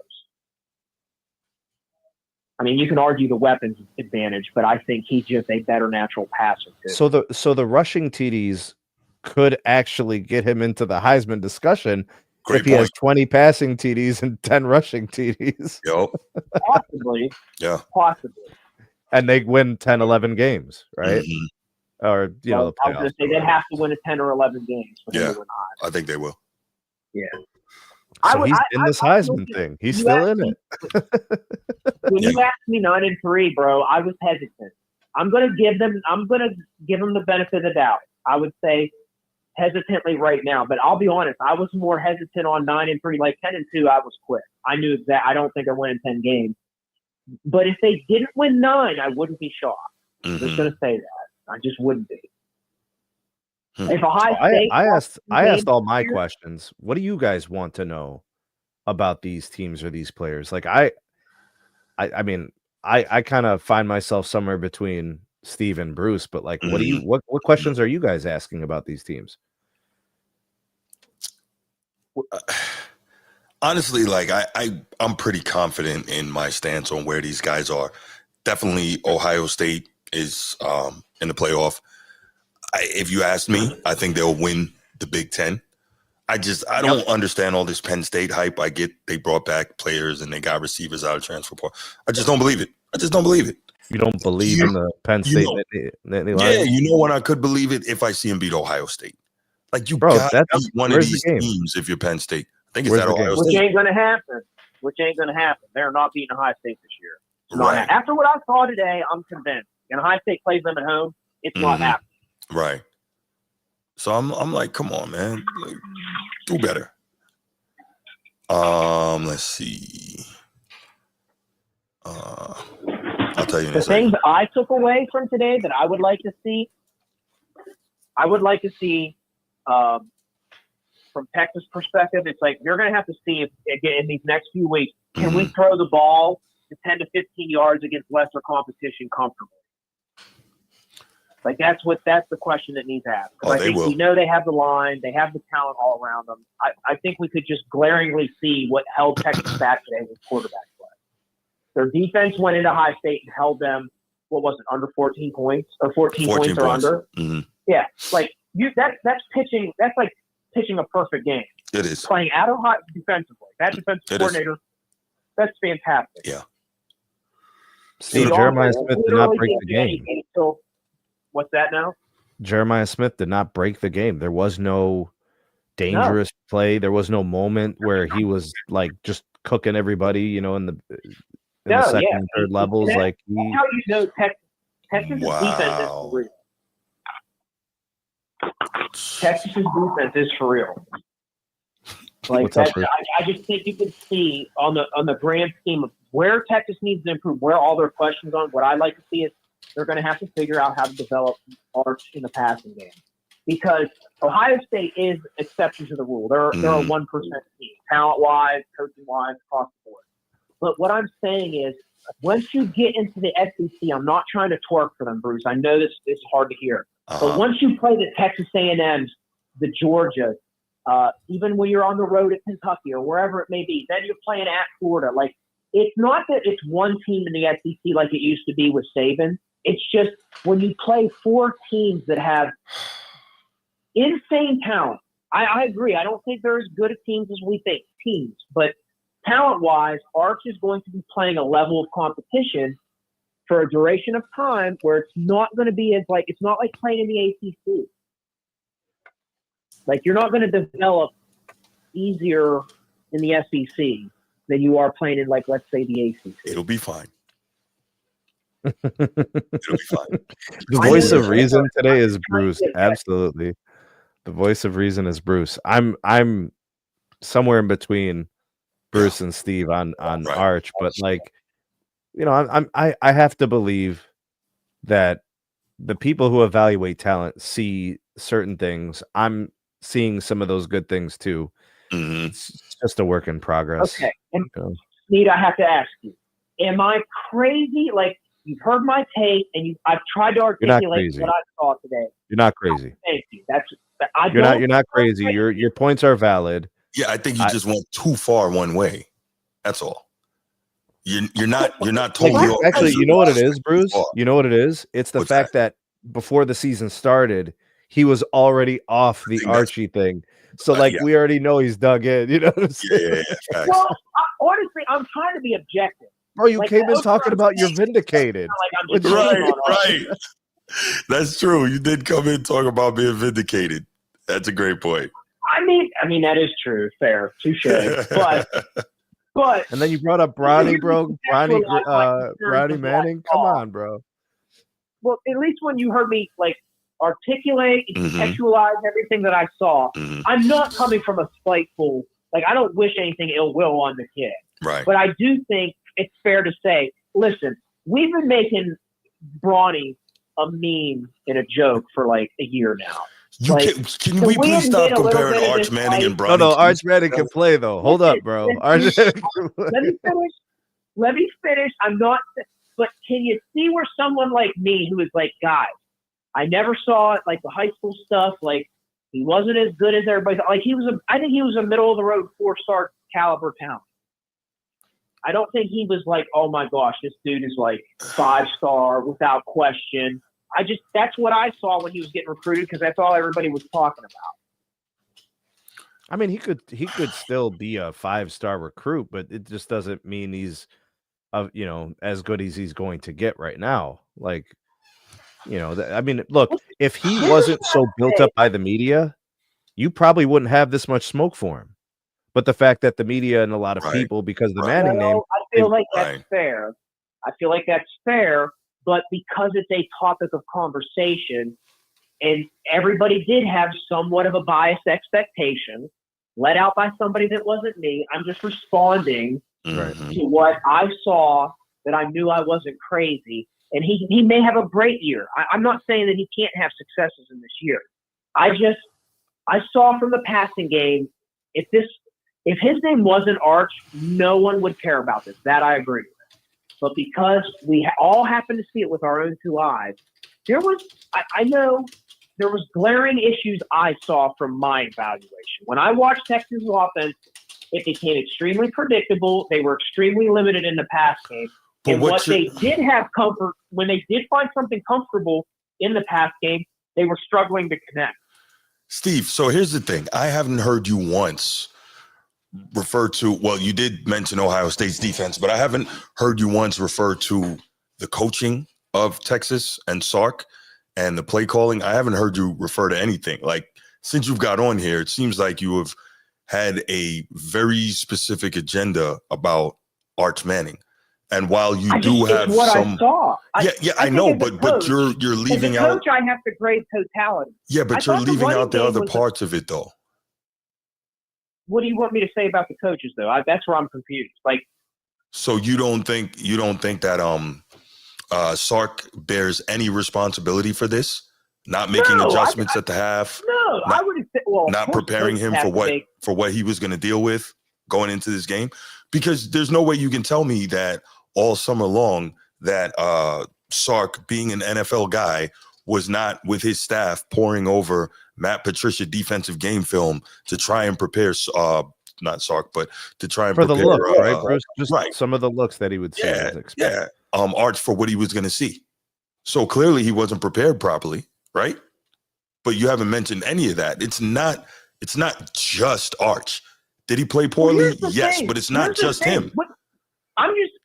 I'm focusing on the difference in the game, and I'm being totally objective. It might sound like I'm being a hater, and I'm specific. Like, do I think if we're going to bring up Sark, he's responsible for the coaching of the entirety of the team. Right. Special teams was fine. But the defense was elite. I don't think the play calling was that bad. But I really don't. He's regarded as one of the best play callers and play designers in college football. What I saw flash on the screen at me when I watched that game was Texas's inability to have anything consistent or fluid in the passing game. It was a struggle from start to finish. Okay, that was the most glaring thing. Now, does the coaching have an aspect in that? I would agree. But at the same time, it's like when I saw there were open receivers at times. I can't, like, there's certain things that need to be applied. I can't put on the coach. Oh, hold up, Steve. Let me throw a couple things at you. Just some things to consider. Most of the time, you saw drives dying for Texas. The drives would die. Like, if you look at third down conversion rate, it was low. Run game, yes. And then fourth down conversion was worse. Slow down. Yes. Like, how about punting the ball in a one possession game? Like, why do you have to go for it on 4th and 5? Oh yeah, I think play calls like that and stuff. So there's validity to what Bruce is saying. Like, that's play calls and decision making. I'm not saying what Bruce is saying isn't accurate at all. He's addressing the fact that I was focusing on Arch, and that's my biggest takeaway from the game. That's why I think that was the glaring thing that you could see flash across your screen, consistent from the beginning to the end of the game, was their inability to have anything fluid, because the run game had its moments. You saw them run for a couple first downs, and then the drive would die. It's moments, Once Ohio though. State schemed up, and we're like, we're shutting this run down. Right. We're going to force this guy to make throws. Okay. I saw one-on-one coverage. I saw Ohio State. I know, Sneed, I know you pick up on this. I saw Ohio State going man on the outside. They obviously don't trust him. And when he did throw the ball past 25 yards, he left it up there, and the safety picked it off. Yeah, but the coverage was good, though. Middle a couple times, he was very late. Steve, the coverage was really good. The coverage was elite. The windows were small. Agreed. But we're built in to believe that this kid was elite. So if it wasn't for this consensus opinion, I wouldn't be like maybe hyper focused on this as well. I think that's you what might it have is. a point there. I think that's part of it. Yeah. Where there's a lot of hype around him, and I did not see.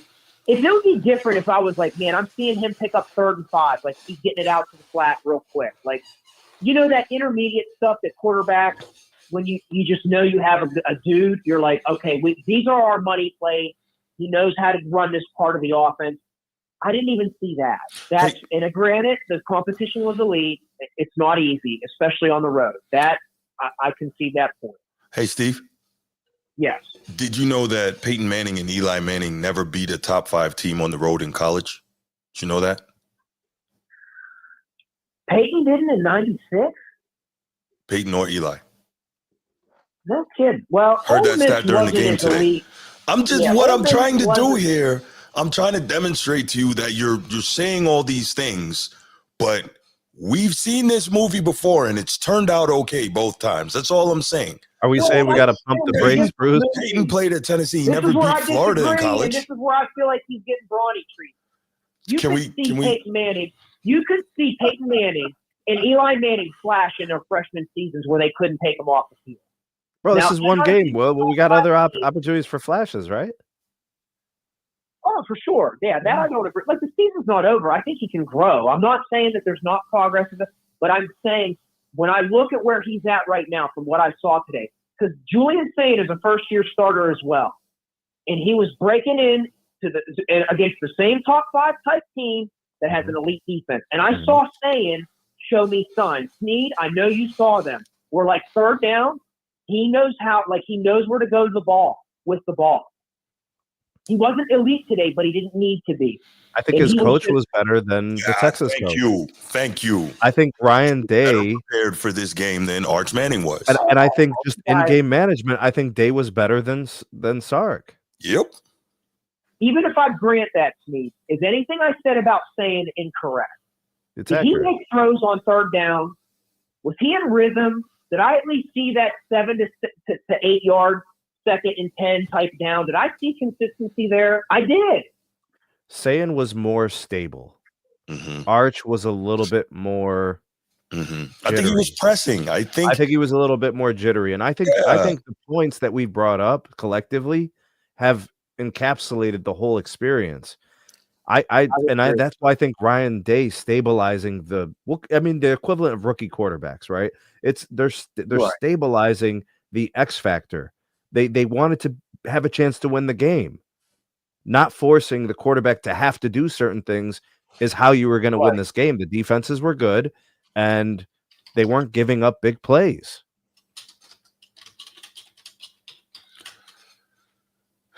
Would it be fair to ask this question?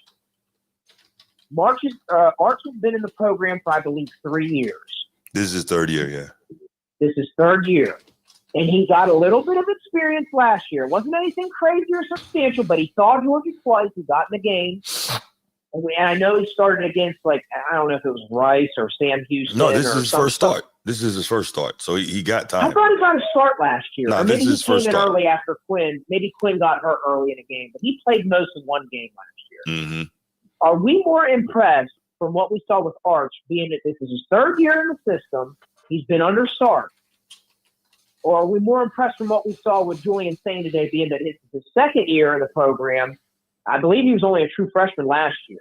So I don't, other than his red shirt, he still has 4 years of eligibility if I'm not mistaken. Right. Or are we more impressed with what we saw with Sayin from an individual perspective, both going against top 5 defenses from what we can see? Sayin was better.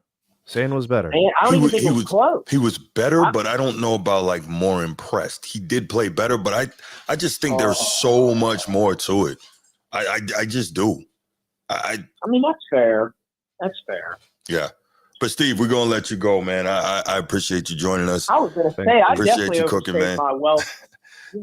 Clearly, you had to get some arch issues off your chest. So,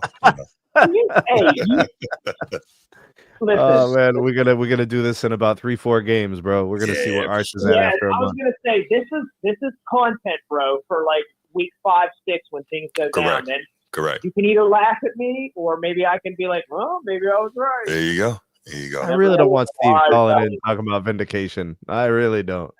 Right. My man called in. First thing he said, I was vindicated. Right. Whoa, really? Right. What is this? Listen, within 4 hours after the game, I'm right. So at this point, I'm 4 hours correct. That remains to be seen. We'll see. But hey, I appreciate you taking the time, fellas. Y'all stay blessed. No doubt, Steve. Appreciate the call, man. Wow, Steve was on for a half an hour. You knew it was going to be this. Steve had a lot to say. He did. Right. I looked up this Isidore Newman, Arch and those guys' high school in New Orleans is Class 2A football, which I guess your class is dependent on like how many people are in your school. So they go based on class sizes. So like the school I work at, for example, is like a D4 school. Okay. We have like 700 kids at our school. Really? So yeah, you have a graduating class of like 175. Wow, my graduating class was like 140, but it was a private school. So I'm talking about a public city school, and like some of the schools we play that aren't in our conference have 2,500. Right. So like your graduating class is like 600 kids. Mm-hmm. You know, bigger districts. I'm sure there's some in some big cities where it's like 4,000 in a school. Yeah, that is crazy. Yeah, definitely. So this says top tier 2A programs like Isidore Newman punch above their weight. They can compete with and beat higher class teams in non-district games. Higher classes tend to have more consistent depth and physicality, especially in the trenches. So I say all that to say, I guess Steve was saying that he doesn't believe in the high school competition that Arch played against. I'm sure they played against some really good teams, and I'm you sure don't know the local sports scene, though, Bruce. All that. Huh? Bruce, if you don't know the local sports scene, how do you know that? Right. That's why I was like, let me look this up. But think about it too, right? You're telling me they didn't get, to play some good teams out of Texas or some good teams out of Mississippi or Alabama because Arch Manning is on this team, right? And I'm sure with Arch Manning being on this team, they probably had some pretty good receivers and some, that kind of thing. I'm pretty sure they weren't just playing against, Bruce Hope High, right? They were playing against some good teams. So I don't know. Bruce, did he look like he didn't belong out there today? I don't think that was the case. No, he looked like he belonged in the game. Yeah, he just didn't play well. And that, again, that's a function of all the things we discussed. That's all that is. And maybe I sound like an arch apologist. That's not my attempt. I'm really attempting to be as objective as possible. But, we'll see as the season goes on. That's all there is to it. Beautiful thing about sports is we always get to see. Mm-hmm. Yeah. Yeah. Be Ready Sports Podcast said Bruce Hope High School top 5 of the country. Right. Yeah, I wish. Top 5 at this. Top 5 podcasting school. Yeah. Yo, score update, Bruce. Well, Clemson's up 3-0 on LSU, and they're about to take a field goal. So let's see what happens. Okay. It's like 59 yards. No, it's 62-yard attempt, bro. Oh, I must be a little behind because I got. Oh, they faked it. They faked it. Oh, they punted it. They punted it. It was a fake field goal punt. Interesting. Oh man, they think they're slick, bro. Okay. Oh yeah, I'm a little behind. Let me catch up. There we go. That is close. Interesting. It's gonna be like this probably the rest of the game. Close. That's okay. I'll take that as long as Clemson wins. Man. I know. So let's can we look at the scoreboard, Bruce? The college football scoreboard. Absolutely. You want me to pull it up and do a screen share? Sure. Yeah, let's do that. All right.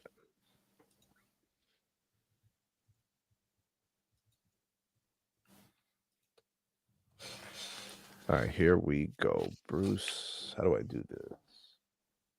I think you hit the present button. All right, there we go. Oh, there we go. Okay. Add to stage. Boom. All right. All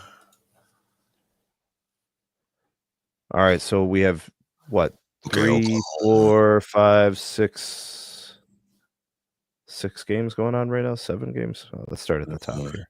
All right, so starting off the week. That was. Okay, these are all top 25 games. Okay, so Iowa State. So that's last week. That's the game in Ireland. Yeah. Boise State blown out by South Florida. That was the shocker. I think these other group of 5 teams are getting pissed off that everybody automatically assumes that Boise State is the best group of 5 team, and they're like, nah. Yeah, that's bad. Yeah. Illinois got a huge win today. I think that's expected. It's a good football team. Yeah, Ohio State wins, Tennessee wins, they're ranked. Syracuse, obviously, not known for their football. Indiana wins last year. Yeah, the surprise. I didn't expect it. They lost a lot.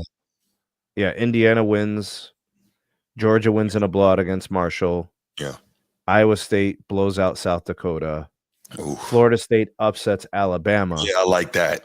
Yeah, we love that. We love that. I think was it you or Steve mentioning that Penn State was overrated?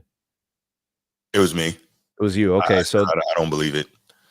Okay, so they maybe you don't think they should be ranked 2? I don't think so. I think they got ranked that high based on they made it to the semifinals last year and they brought back so much of their talent, a la what Ohio State did last year. They got into the portal, picked up a couple things, but they brought back a whole lot of talent. Okay. Yeah. So they won their very winnable game against Nevada. What's that? I said, and they got Jim Knowles from you guys. Yeah. The new defensive coordinator. Oh, the coach. That's right. Yeah. Defensive coordinator. Uh-huh. Yeah. We got. Yeah. But it looks like we're gonna be okay. I think so. Oregon 59-13 against Montana State. Mm-hmm. And then these are the games going on right now. Florida is up 38-0 at half. Texas A&M is up 21-10. Yeah. Oklahoma's up 28-3, and North Dakota's up by 4 against Kansas State. So that's wow. an interesting one. Yeah. Yep. Texas Tech is up 30-0. Clemson up 3 at the end of 1. Michigan's up 17-0 against New Mexico. That's probably going to end like that. Yeah. Isn't who's the coach in New Mexico? Isn't it the guy that used to coach Florida? Isn't he coaching New Mexico? Jeez. He used to coach Florida. I'm pretty sure running the ball, bro. Justice Haynes running the ball like crazy, Michigan. Hey man, you know that's Michigan's DNA. They want to do that. Yeah. And also remember, they're breaking in a true freshman quarterback as well. True. So being able to run the football is going to help him a lot. Agreed. Mm-hmm. Ole Miss beating Georgia State 7-0. That's expected, Lane SMU is run that up. Right. SMU tonight and Arizona State tonight. I really want to see how good Arizona State is this year, especially with Scatterbo gone. He was like so much of their offensive production. It's going to be very interesting to see how they see what they do. Right? Yeah. Ran for 1,700 yards. I think he had like 23 or 2,400 yards total offense. Like, that's a lot. Bruce, do you want to talk about this Miami Notre Dame game tomorrow? No. No. I think we're going to go in there. We're going to handle business. Yo, come on, bro. I mean, you don't want to do a prediction or anything like that, bro? Well, we also are, going to have a redshirt freshman quarterback, CJ Carr. Got one of the best secondaries in the country. We got freshman quarterbacks playing today. Like they played. Yeah. One of the best running back rooms in the country. Notre Dame and Penn State, arguably the 2 best. So, I mean, really solid offensive line. It's got some beasts on the defensive line, more so than we've had as of late. Elite lockdown secondary. So I'm confident, man. I think Carson Beck is going to throw you a couple. He was one of the worst quarterbacks in the country against pressure last year. We'll see. If I look at and I just want to look down the pipeline a little bit, I guess. Mm-hmm. If I look at Notre Dame's schedule, remember they're unique. Yeah, they are. Notre Dame is different, right? They're not in the traditional structure of a conference, right? So they play. I just had the schedule. Why? Miami, followed by A&M. Well, Miami by A&M. Then let's say Purdue. Yeah. Arkansas. Right. Boise State. Yeah. The first half is front loaded. NC State, and then USC. USC, yeah. After that, it calms down a bit. So yeah. You got Q's, you got Pittsburgh, BC, Navy. Yeah. Navy. And then Stanford to kind of round things out. So the risk is in the front half, right? Yeah. Front loaded schedule. But you get through that with maybe one loss, or if you get through it undefeated, you're in real good shape the rest of the way. That's the highest quality win if they get the win against Miami. But like Miami and A&M, yeah. Do you want your first game of the year being your best win? Like I get it. Notre Dame has the cachet. Like they want them in the playoffs. Like if they lose one game or two games, they'd still like to get them involved in the playoff. Yeah, absolutely. So I think here's the plus to if your first game is the best win, right? Like, or your first two, let's say Miami and A&M. It gives those other teams an opportunity to build up and be really good the rest of the way. Because if we beat both of them, I will be rooting for A&M, even though they're an SEC team, but only because that will help Notre Dame, right?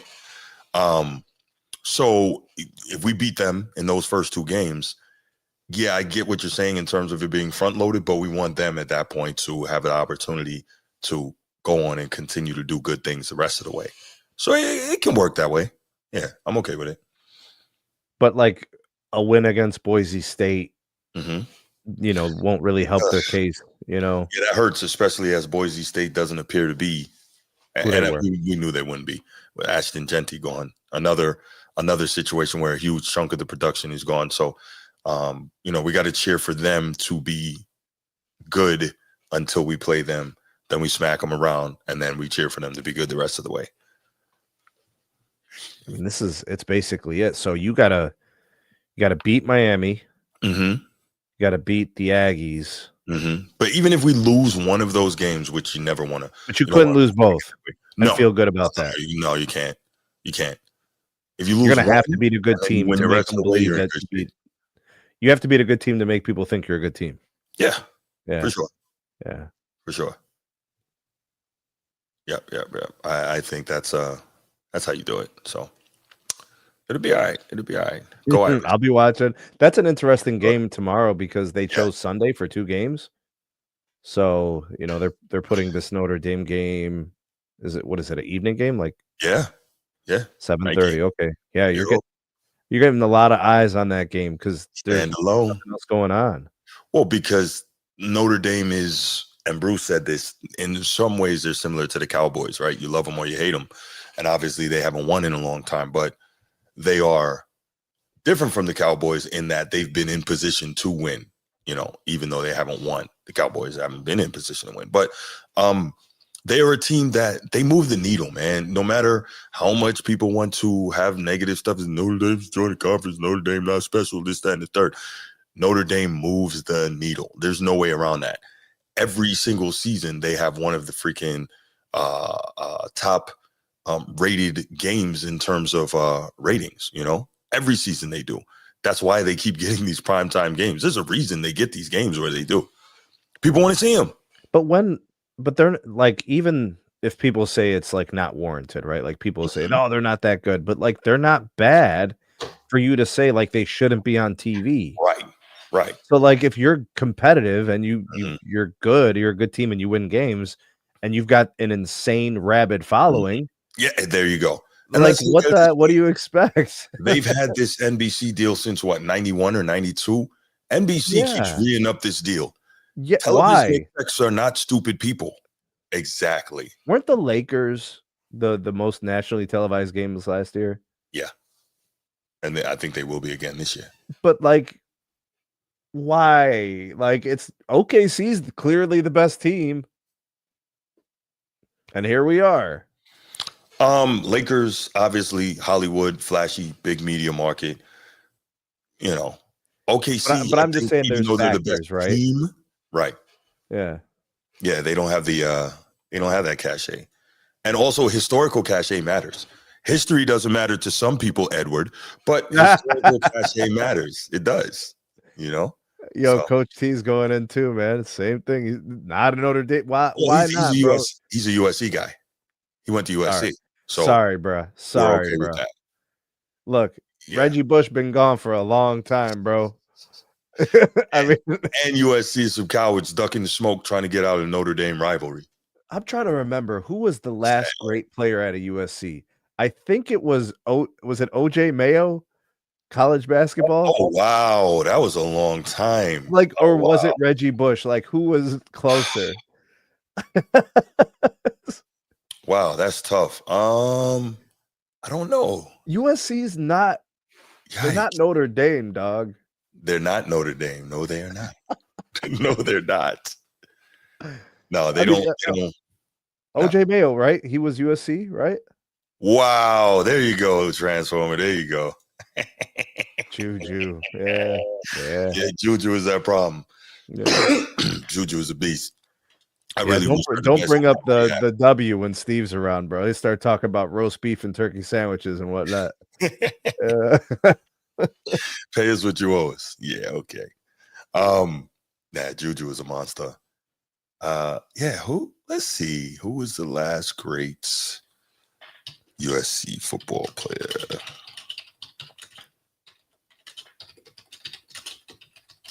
It's a great question.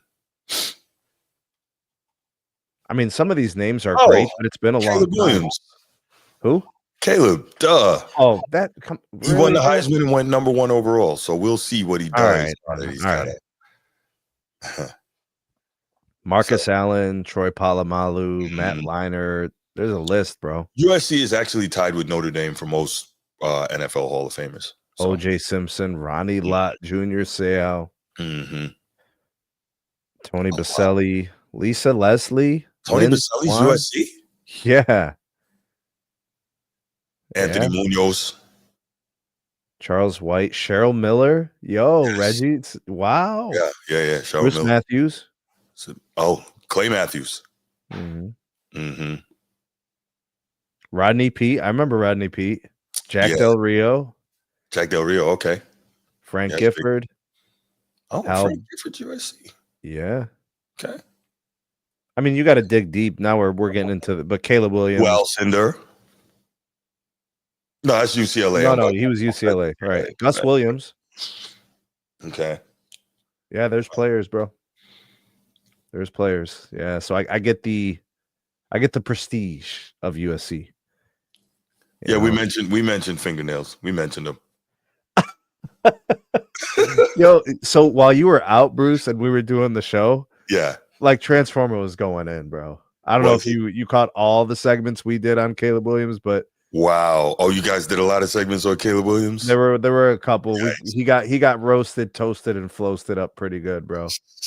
Yeah. I must have missed those. I was trying to catch her. I must have missed them. Yeah, you were definitely that was like in the heart of vacation, I think. Yeah. I was like trying to listen to the replays later in the day. Hamburgers, these. Wow. Oh yeah, Keyshawn Johnson. That's right. Yeah, absolutely. Give me the damn ball.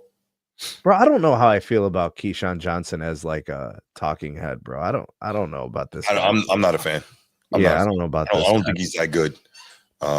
He was a great player. I mean, I remember him being a hell of an NFL receiver, but some guys don't work in in front of the cameras with the microphone.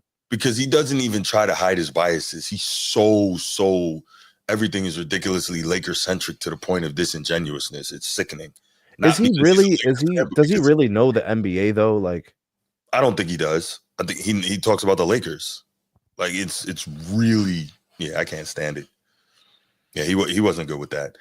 Honestly, for a dude who played in the NFL that long, he didn't even sound like he knew the NFL that well. It's kind of weird.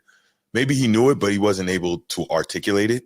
Because who's really good talking NFL is TJ Houshmandzadeh. Really good. He is. Mm-hmm. He is. And he's not a lot of people would know him if they just started watching the NFL in the last 10 years. Right. But our generation knows him because he was a good player. Right. He played in Cincinnati. It's kind of a small market, Yeah. Okay. See, there's Transformer on Keyshawn. There you go. Yeah. He's not good. And not because he's a Lakers fan. That's fine. But yeah, he doesn't know basketball well at all. Yeah. Yep. Yeah. Bruce, we did it. Good show, man. Yeah. Yeah, let's We go. did it. It was a good show. Ohio State, man. Yeah, buddy. Yeah, for sure. Hey, Yeah, can we do another one after the big games? Can we do more of these? Well, yeah, we can do them. Also, I do the college football wrap up for the previous week on Tuesday I'm night. excited about it, bro. Yeah, so yeah, definitely. He's gonna tell you all about Ohio State, bro. He's gonna tell you all about it. Well, listen, this is gonna be funny. Yeah, this is gonna be an interesting show because obviously his Fighting Illini, he played for Illinois. They had a big win today, but he's gonna be hurting because his fiance is an Alabama grad. So I got to needle him a little bit about that. You know what's crazy? I told you about the little school that I work at. It's small, right? From like the last 5 years, I have like 5 former students who went to Alabama. Really? Yeah, man. Like some our students are very, very good. Like they do really well at college. That's awesome. One of ours just graduated. She was your timing's off, Mr. Rillis. Your timing's off. She was Miss Ohio for soccer. Wow. She went to nationals and tried out for the national team. Oh, that's pretty impressive. She scored the most goals in Ohio history in a season and a career. Wow. Like she was like, she's like the best. When I watch her play soccer, I'm like astonished. So we won the state championship in Division 2 last year. Okay. Or D3, I forget which division it was that the girls are in.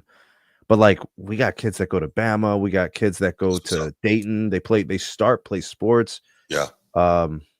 Some kids go to California schools. Yeah, they do good. Ohio puts out some athletes, man. There's some athletes. Northern State, sorry. Yes. We had a kid. His name is Maxton. He graduated years ago. He's probably graduated college too. Cornell. Awesome. He went and he played football there too. Wow. I mean, he was huge, Bruce. He was he at least 315. That's crazy because Ivy League schools don't give full athletic scholarships. So, no, he's brilliant. Yeah. That's he was He I remember when he was like a 9th or a 10th grader, he took my biology class. I never told him, but he was probably already smarter than me. You teach biology? What I mean? Yeah. I meant to ask you what you teach. That's insane. I teach biology and environmental science. Oh, you're one of those guys? Oh my God. I can't teach English, Bruce. I know that's your thing, bro. Yeah.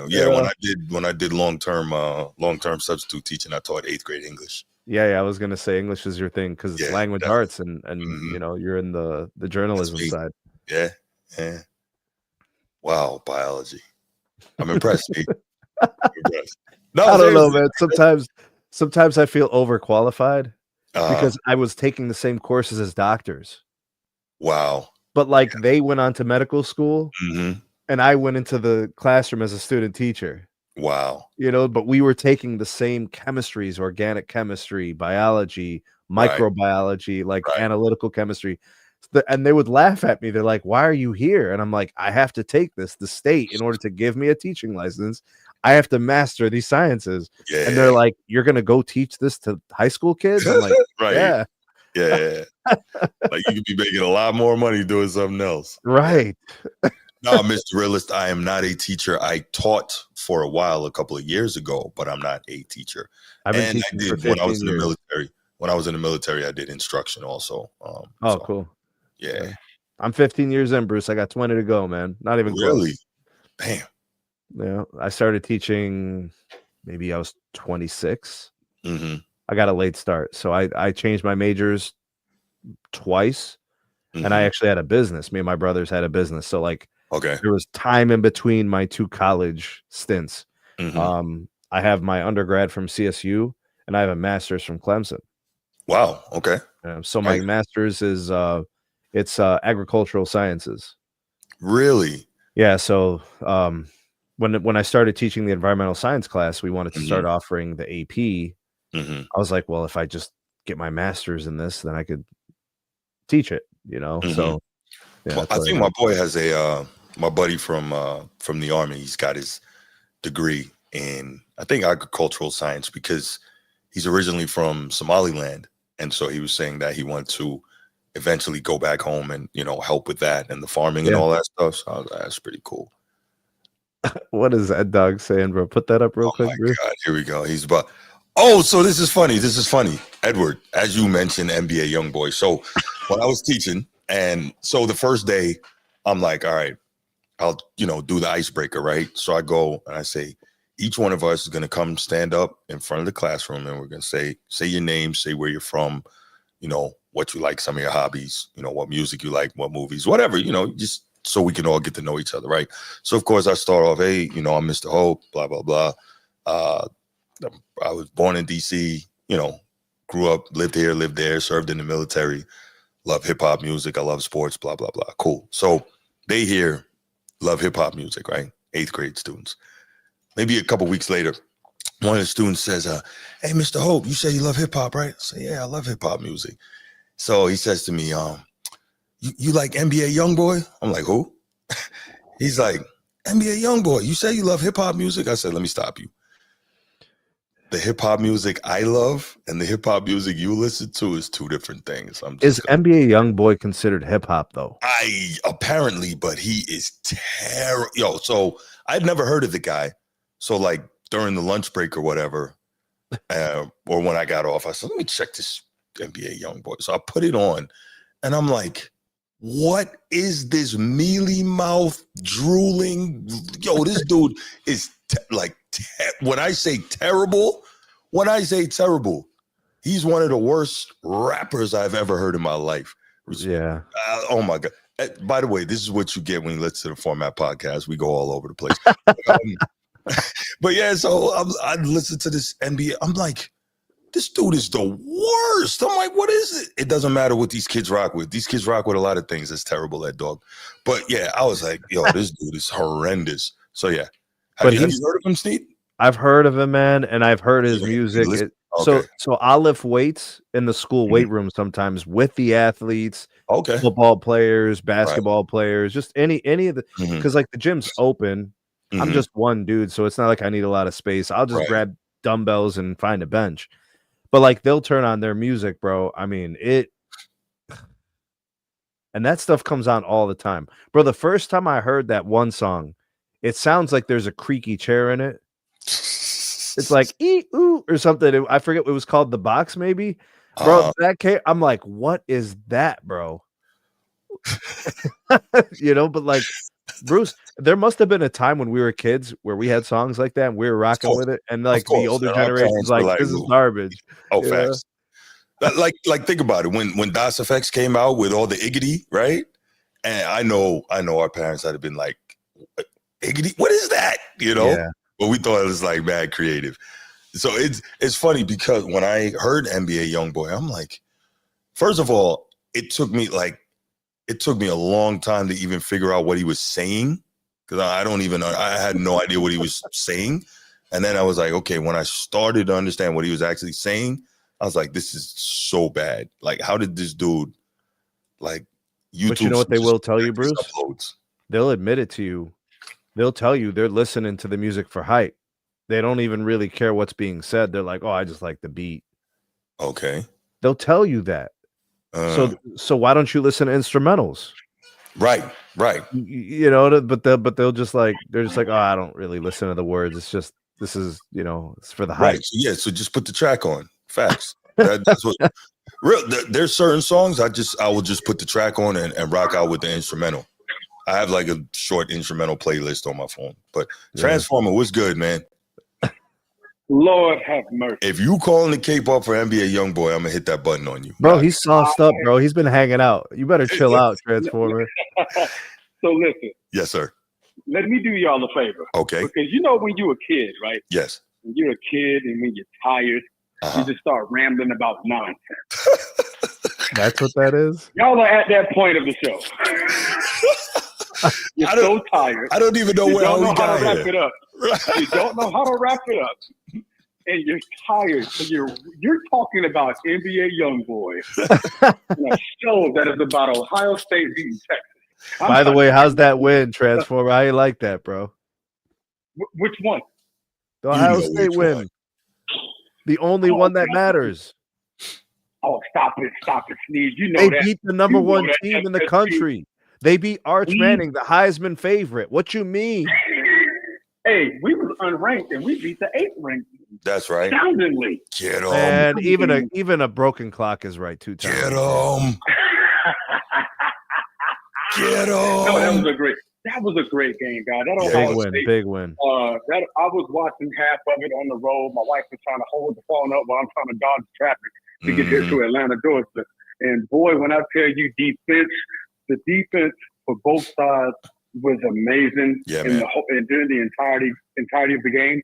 I thought it was going to be a little bit high. I had it in like 21, 17-ish range, but hey, 14-7, that lets you know they was smash mouth football. No offense could really get things going. They truly rattled Arch Manning and that offensive line. They had them figured out. When you got linebackers doing NFL type stunts, that collegiate kids don't know nothing about yet. Like these guys are fresh out of high school, and these guys are doing NFL type. Okay, it looks like I'm about to fall back in coverage, but I'm actually darting for Arch the whole time. Like, and you don't even see it coming. You thought the strength of the Buckeyes today's the defense was the linebacker core? Say it one more time. You thought the strength of the Ohio State defense today was the linebacker core? No. I mean, not necessarily. The entire defense was amazing. I'm just saying when I'm looking at certain schemes, I'm looking at the linebacker core specifically because I'm witnessing moves that you just don't really see on a collegiate level yet. And I believe one of the commentators even said the same thing because I'm like, I really don't see these type of stunts from linebackers in college football. You see that in like the NFL, and you guys got Matt Patricia, who's long time under New England Patriots, coach for Detroit and stuff like that. So he brought that NFL type team to this game, and I'm like, dang. And I've noticed it primarily in the linebacker core. That's what I'm repping. So, gotcha. But no, man. I mean, it was a great game. Arch Manning, it was a struggle for a Heisman hopeful. Did you hear Steve's take on Arch Manning today? I did not. He cooked him. He cooked him. Yeah. I mean, rightfully so. I mean, it wasn't a great game. I mean, by no stretch of the game. I mean, it underthrew the ball, overthrew it behind the back. He had Mingo wide open in the top of the fourth quarter, and he threw it right behind him on a wide open pass. He was rushing throws. He was throwing across the middle, and there's obviously 2 safeties right there. Like it was just very, very bad. It was bad. Something I didn't expect, especially first of all, you don't have nothing but high expectations when you hear the word Manning. But, we got to be realistic. You know what I'm saying? He's not Peyton. Right. Not everybody's going to be Peyton Manning. So, you can expect some type of when you're going against your first start in the next season where you're the full-time starter, and you're going against Ryan Day, the defending champs, and Matt Patricia, who's an NFL coach. Like, okay, I'll give you a little grace. I'm not going to say I'm going to give you a pass. I'm going to give you a little grace from this game that, hey, this is probably the worst you're going to look all year. And it just gets, obviously, it just goes up from here. So that's what I got on him. I was never on the bandwagon, but I'm not going to just shame the kids off of week 1. I just think that's just too much too soon. Right. Me personally. That's but, I don't know if y'all saw, it was a team that's in Florida. Here we Florida go. State Seminoles. Here we go.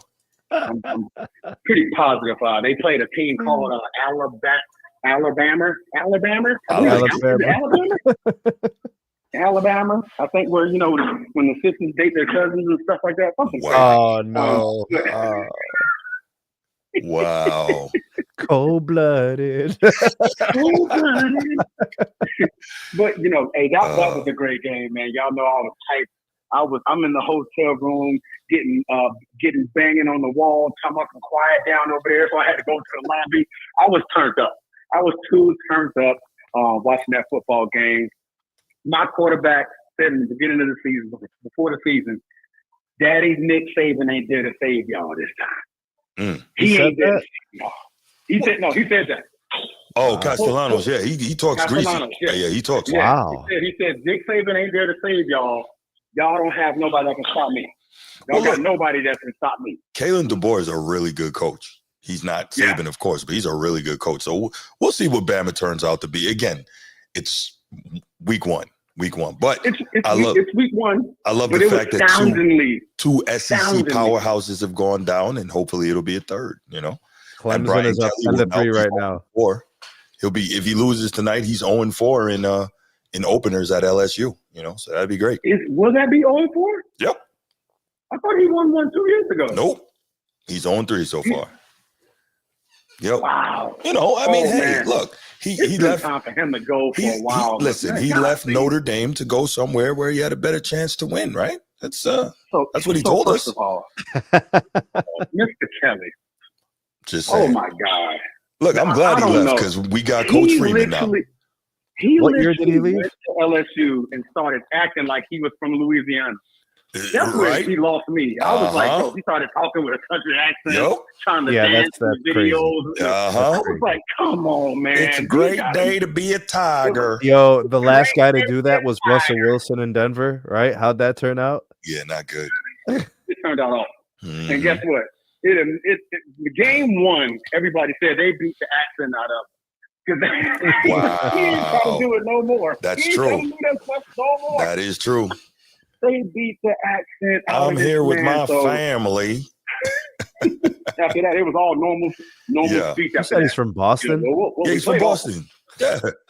Like, he's not even from nowhere near the South. No, he's an Irish Catholic. That actually, the Boston accent might be the most cringe in the entire country. Look, I'm not going to insult those people. I'm not even going to argue that. Their accent is interesting for sure. I mean, yeah, Sneed, you own something with that one, brother. If they sound like Peter Griffin from Family Guy, bro, I don't want to hear it, bro. That's tough. Hop in the car. Let's go down to the bar and get some chowder. Everybody sounds like they're Mark Wahlberg for some odd reason. It's no, like Super Wahlberg, like Super Wahlberg. Yes. A souped up Wahlberg. For real. He's like, it's insane, man. Hey, no doubt, man, Autism Boy, appreciate you, man. No, do not shout out NBA Youngboy. He's terrible. First of all, whoever shout said out that to man NBA Youngboy, bro. Really? This is what I was told by my student, man. He's considered rap. He's not considered hip hop. Hey, man. He's in the rap category, that's for sure. Matter of fact, it's not even a rap category. I think he's considered mumble. He's in a mumble category. Like Young Dolph. Got it. Young Dolph wasn't mumble. He's not in the mumble category. He wasn't in the hip hop category either. No, he's in rap. No, Young Dolph was just straight rap. Yeah, he was. I mean, everybody from Memphis is just straight rap. God bless the dead, but Young Dolph was terrible. Wow. And look. Hold on. I'm about to merge this call. Hold on. Yeah, do it. It must be my brother. Yes, it is. What up, Edward? He's at the Home Depot right now, bro. Say, man, look, bro. Oh, you in aisle 17 at Home Depot? I'm not going to tolerate this disrespect on Dolph, man. That's what I'm saying. Hey, Transformer, why you let this man say what he said about Dolph, bro? Because he's not good. That's why I said that. Because he's not good. First of all, nobody past the northern border is good to you. That's not true. Okay, that's not true. But see, you a fool. No. What about Face, bro? What about Face Mob? Hey, bro, I'm going to still show Big Pun some love, even though the only track I like from him was I Don't Want to Be a Player No More. Yeah, and that's one of his worst tracks. But anyway. Okay, but I'm going to still show the man some respect, bro. Come on, man. Don't do golf like that. Hey, yo, Bruce, we got stuff going on down here in Memphis, man, with Gotti and all that stuff. We don't need none of that right now. Okay, we need some positive energy. Listen, you can have all the positive energy you want, but I can't lie and tell you somebody good at rapping when they're not. I can't do that. That's because your interpretation of rap ain't the same for everybody. Mm-hmm. Thank you, man. Thank you. Bro. It's just like with me, bro. I don't listen to all East Coast rap, bro. Hold on, bro. There's a certain element of skill that can be objectively evaluated. Thank you. I've been trying to tell him. Like there's rhyme schemes, rhyme structure, wordplay, cadence. Like that's exactly what I've been trying to tell you. Vocabulary, content. You're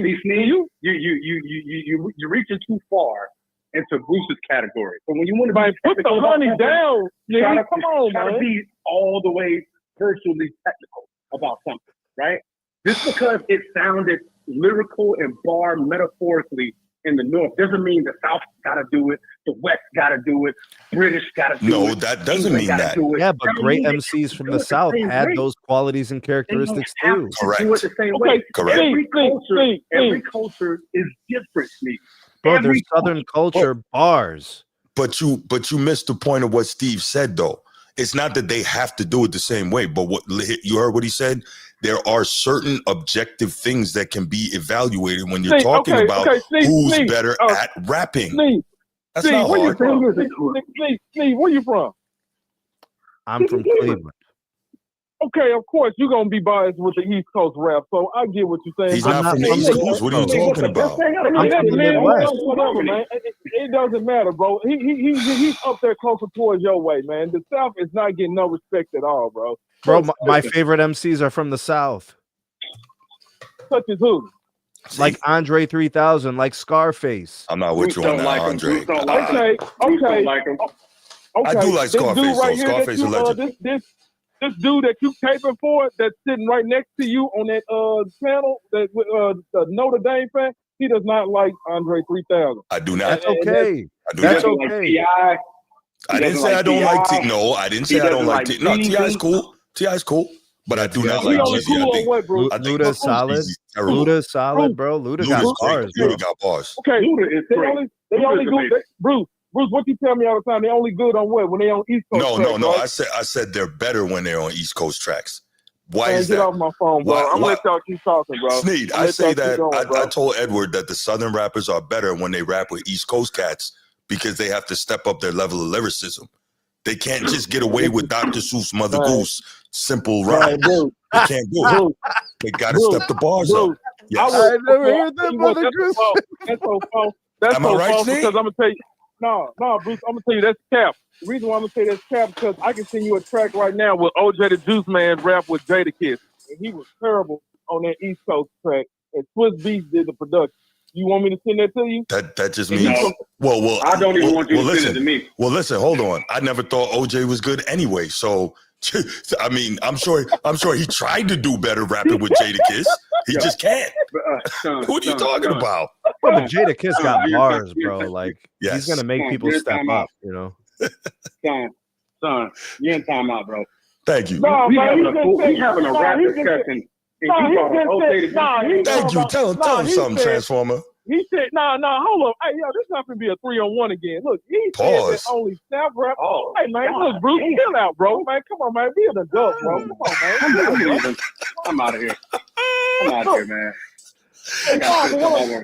How did we get here? How did we get here? 3-on-1. Because you brought up Young Dog, man, and I ain't appreciate that, dog. Yeah, because he's not good.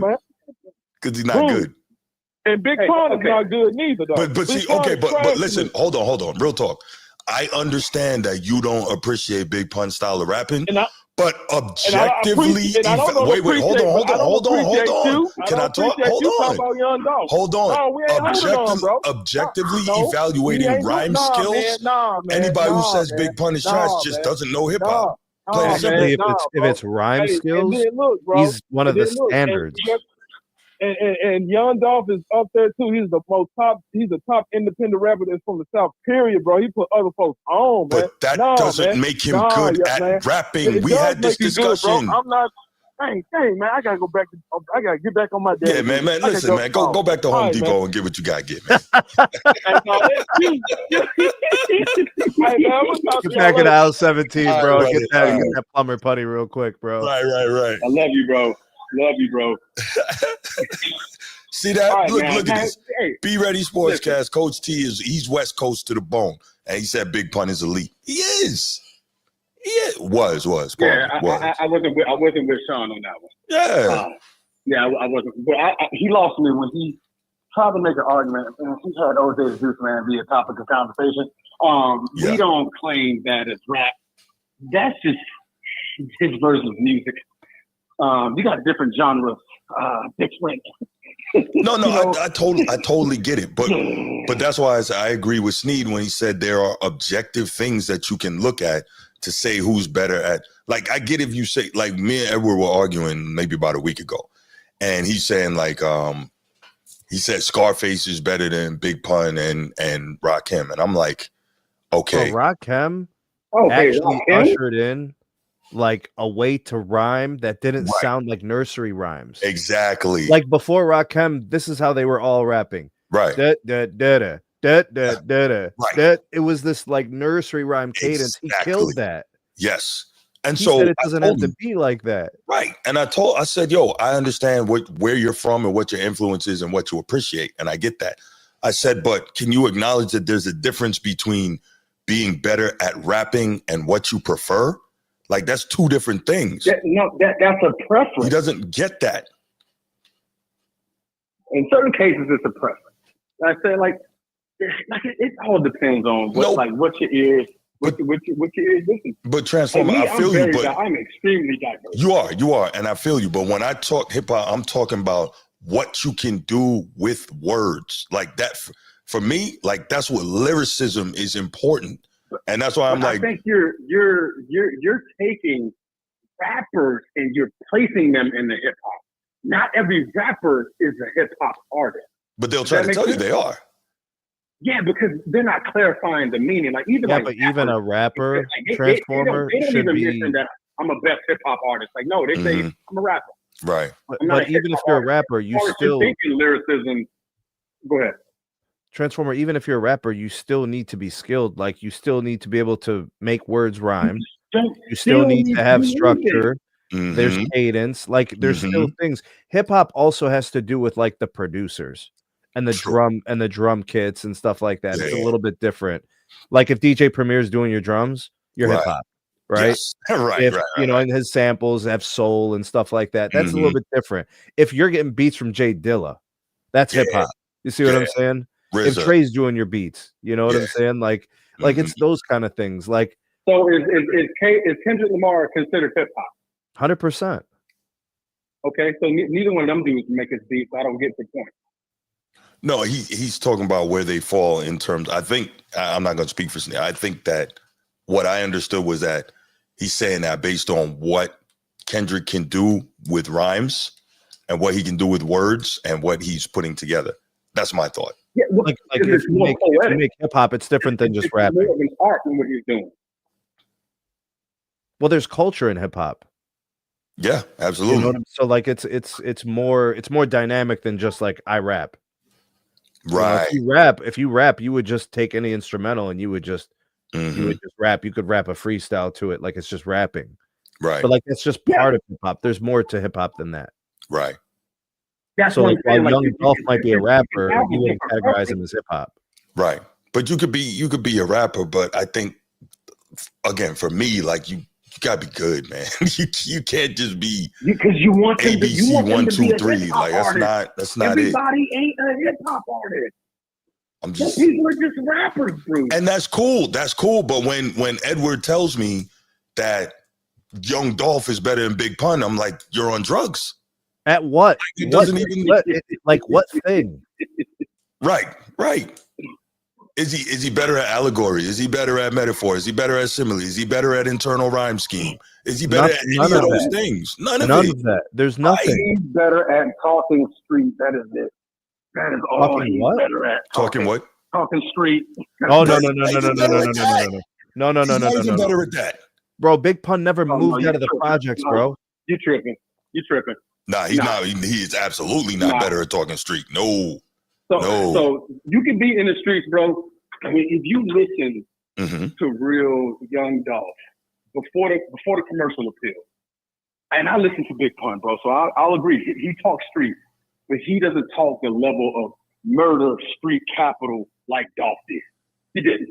Y'all don't listen to Dolph, so y'all don't know that. So I'm not going to sit here and tell y'all you're right or wrong. Well, I'll just go back and listen to old Dolph. I was about to say, I have gone back and checked that dude, and I'm like, he's a bum. That's it. You gotta actually listen to him before the commercial appeal. He's a bum. Before the commercial appeal, it was crazy. It was a little crazy.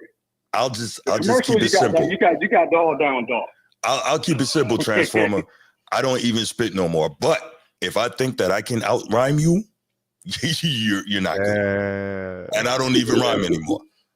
But I can tell you. All right. Who's got better bars, Young Dolph or Baby? Oh, Dolph. Jesus Christ. How does that compare? Who's Baby? Who Baby's is that? not even a rapper. What's his name, bro? Birdman. Birdman. Oh, Birdman. I don't know. Look, so Sneed, you know when it's terrible. When Lil Wayne is considered one of the greatest hip hop artists of all time. I can't put him there, but he's not trash though. He writes Birdman's lyrics, and Birdman still fucking up. How do you do that? How do you have this man who's considered one of the there's greatest nothing hip worse hop artists of all time, and you mess up the rhyme that he gave you? You know what's really bad, bro? When you got a line, I go to the mall and ball like a dog, and it's so bad, but you don't just say it once. You keep saying it in other songs, bro. I go to the mall and ball like a dog. Yep, he said it like 9 times, 9 different songs, bro. I don't even understand. What does that mean? I'm not. That's Birdman, you bro. And you just run all over the place. Yeah, I guess that's where he was trying to go. We don't know. Bro, this is what I'm talking about. Bro. Like, yeah, that's wild. We don't know. That's what, in the way Lil Wayne wrote it, I'm pretty sure if Wayne was to say it, we would have understood it. We would have understood it. Wow. But Birdman will mess it up. Wow. He will mess it up. I'm like if you listen to what's it, Like Father, Like Son? Well, yeah, Like Father, Like Son. It was both of them on there. Lil Wayne wrote pretty much 99% of Birdman's rhymes on that whole album. Wrote it all. And it was just sometimes, I'm just scratching, like you just fast forward the song just so you can hear Wayne's part. Because you just know Birdman is just going to mess up everything that Wayne wrote, bro. Here we go. What happened to the show, Bruce? What happened? But we having fun, though.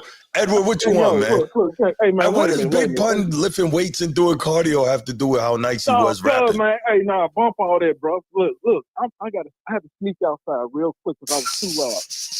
That dude that's in the chat who said is Young Dolph better than MGK, bro?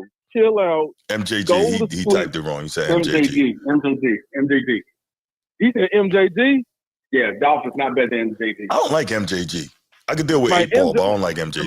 That was with the 8-Ball, right? MJG, MJG is nice. He's nice. But listen, y'all go, Sneed and Bruce, y'all need to listen to a song called Don't Play With Me. It's Play With Your B. Listen to a song called 100 Shots. How about you send it to me? Send it to me, and I will listen to it. No bull. Send it to me, Bruce. It's so southern that they're not gonna like this at all. Look, just send it to me. I will give it a chance. No bull. I'll give it a chance. It is so southern.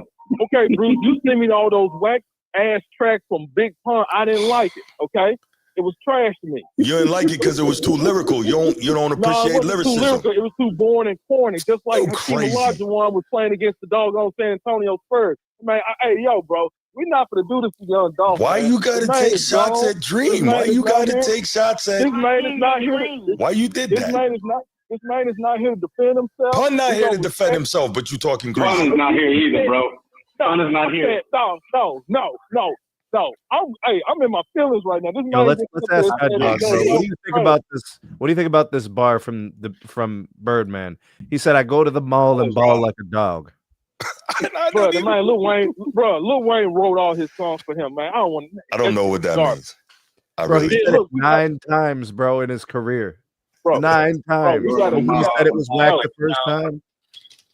Then listen, y'all. Then not only that, man, we got Key Glock on the rise. That man, he's doing his thing for PRMP.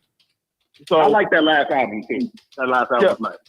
Yes, and then you know what I'm saying. Y'all need to listen to they mixtape called Dumb and Dumber and Dumb and Dumber 2. Man, y'all don't know what y'all missing, bro. Especially when it comes to dogs. Hey, man, Bruce, you need to chill, bro. Man, look, send me them two. Send me those 2 songs, and you have my word. I will listen to them. Listen to 1 minute, and you can turn it off, bro. Man, look, I know where he's gonna go. I know he. I'm gonna forward it to you, Sneed. I got you. Where you at with Pop Smoke? You know what? You're right. B, you know what? Pop Smoke. You're right. I'm not even gonna waste my time because he gonna throw the shade like he always do. I'm not even gonna do it. You know what I'm saying? It's just like with a song. It's another track called Drippy from Dolph, and then not only that, man, I'm telling you, man, it's a junk called Gelato. You know what Drippy is? You know what Drippy is? When you mess with a can't stop the dribble or block the layup. I think that's where he's going. I'm gonna stop right there. Man, whatever, man. This is You're gonna need an antibiotic, bro. That's what you're gonna need. Drippy. Oh man, yeah, antibiotic. Bro, I swear to God, man. I hate you.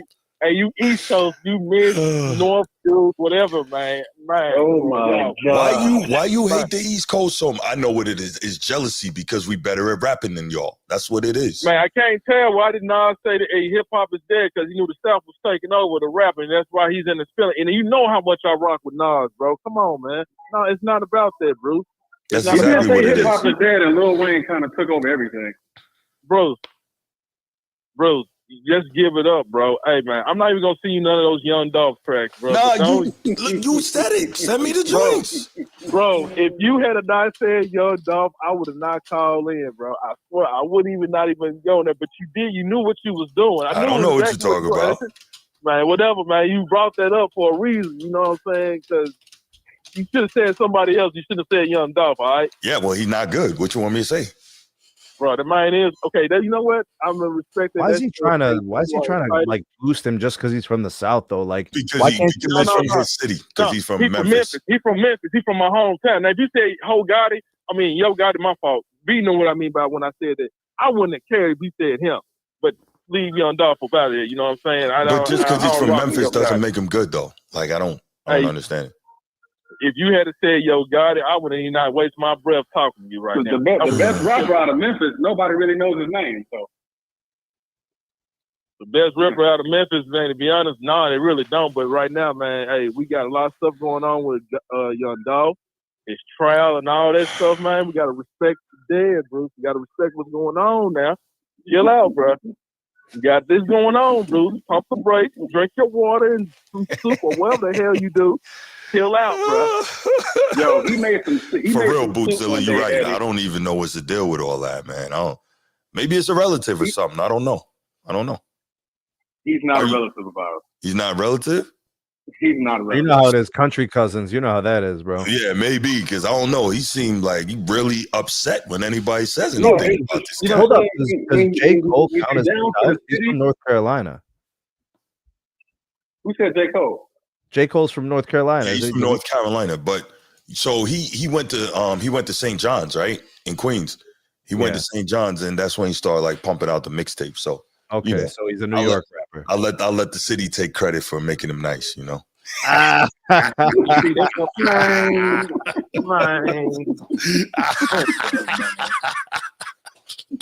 you take credit for Pac too? You take credit for Pac or no? You know, I'm not a Tupac fan. Never was. What? Yeah, I never could figure out I thought he was okay. He was poetic. He was extremely poetic. I thought he was okay. I never could figure out Bro, hold on a second. All Eyes on Me double album is one of the best albums any genre ever. So to me, there's a couple songs on there, but to me, it can't touch Wu-Tang Forever double album. It can't see that. For me, I mean, I put them in the same class. Bro. So you putting a group against a man? Well, you putting a group against a man? It was a double album he said double album. So I put them in the same class. Wu-Tang Forever was a great double album. Yeah, agreed. Absolutely. But that's a group versus a man, though. Well, I wasn't putting them against each other. I don't know how many dudes make double albums though. Now you just saying it out loud. Yeah, so very few cats make double albums. Bruce, what up, man? Bruce, let me ask you this. So you never was a No Limit fan either. No, absolutely not. No. Absolutely not. Bro, I'm not even joking, bro. No Limit was like pre-Cash Money, like when they were doing that whole like Young Turk, Birdman, Manny Fresh, like that whole thing. Hey, I ain't gonna. You right, but I can't imagine. Chaka was garbage, bro. Nobody on No Limit could rap. It's all good, Mr. Realist. It's all good. Mia X could rap, bro. No. Okay, Mia X was nice. Terrible. Mia X could rap, but she was the only one. Everybody else, like everybody though. She's the only rapper out of them all. Bro, Silk Chaka was garbage, bro. That dude couldn't even stay on the cadence. But if you hey, did you hear the reason why he say do you hear the reason why he said that? Like he raps like that? Why? He's like, I don't. So Silk the Shocker had, I think he had an interview or something like that. He was like, I did that on purpose. So like, you have to go back and like listen to what I'm saying. Like, because if you hear what I'm saying, I'm actually on beat. And I'm like, bro, turn that shit off. Like, just turn it off. Right. Turn it off. Yeah, come on. What had happened was. Right. Like, bro, because you never rapped on beat, bro. You never rap on beat. Who's writing your rhymes? Mm-hmm. So he was trying to be creative and different. It was so horrible, bro. Yeah, I can't do it. Nah, man. I pushed the entire No Limit camp into the crunk music category. Like, you know, you want to get hype. You want to get hype off of a chorus and a beat. That's them. But if you want to hear words being said, don't listen to them. It's just not. You're not going to understand what they're saying. Bootzilla, I don't like either one of them, honestly. I like UGK. Yeah, that's not for me. But I mean, again, UGK, fire. I'm not really, that's not my state. Yeah, Pimp C, Bun B, come on now. Come on, bro. I tell you, man, Bruce, but man. I have heard, I've heard Bun B spit some bars. Yeah, Edward knows where this is going. Okay, man. I heard Bun B on with Smith and Wesson. I heard him get on with K Slay on Rolling. He was on Rolling 50 deep, Rolling 75 deep, and I think Rolling 110 deep. Man, bro, Bun B got bars when he wants to. Man, this jack leg on the phone. See, I told y'all, man, when he come on, Bruce. Yo, listen, real talk. Edward. First of all, Lil Wayne, you don't consider Lil Wayne a top guy. That's crazy. You don't consider three stacks of great rap. That's crazy. So okay, hold on. Let me hold on. Let me interrupt you. Hold on, Transformer. The reason I don't rock with Andre 3 Stacks is because I never know what the hell he's talking about. He's always saying, no, real talk. It's like, you know who else I don't rock with? I don't like Ghostface like that. Because he always be like talking just some really you don't like random Ghostface? words. You don't like Ghostface? I don't know what he's talking about. And like even if you read the book From the Streets of Shaolin, they talk about it. And Ghostface admitted like a lot of times he just be saying stuff. So I'm like, if I have no idea what you're talking about, I can't rock because he's trying to make words rhyme or whatever. It's just, say again. I thought Method was the one that said that. No, that was Ghostface. Nah, Method Man, you know what he's talking about. No. Method Man got. I thought he said something like that before. Like, I just be saying shit sometimes. Like, I just put it together. That's Ghost. That's Ghostface. Oh, okay. Yeah. But yeah, so I say that to say, like, he's from up top, and I don't really rock with him hard body like that. But Sneed, you say you from Cleveland now. You like Bone Thugs and Harmony versus 3-6. You know, they did a little battle and all that. Do you remember that? I do. Complete show out. Mm-hmm. Yeah, okay. Who else from who was that? Kid Cudi? You like Kid Cudi too, don't you? I like Kid Cudi, I do. Chicago, ain't it? Oh, he's in Cleveland? That's Cleveland. Oh, shit, I thought he's in Chicago. He even made a song called Cleveland is the City. Oh, shit. I mean, I never listened to Kid Cudi like that. I don't really rock with him. Kid Cudi's like he's got a sound that like I don't know. I feel like he's got a generation of people that really like his music. Like they'll listen to anything he produces. They're just Cudi fans. But like some of his albums are straight. Some of them are really good. Yeah. Some are garbage. Mm-hmm. Yeah. Tell you what, Big Pun never made a garbage album. Man, look, I told you, I don't want to be a player no more. I'm not a player. Okay, but Edward, real talk. Hold on. Man, couldn't even. Bro, that was Joe singing on the hook, bro. That wasn't even like. Man couldn't even lift his stomach. But that has nothing to do with him on the mic. So, but whatever. Hold on. He had to pay to get around and all that. Oh man, I'm not holding down on nothing. Yo, but here's the deal though. Notice what his favorite pun song is. That tells you he doesn't appreciate lyricism, and that's fine. That's fine, but he just won't say that. What else, Transformer?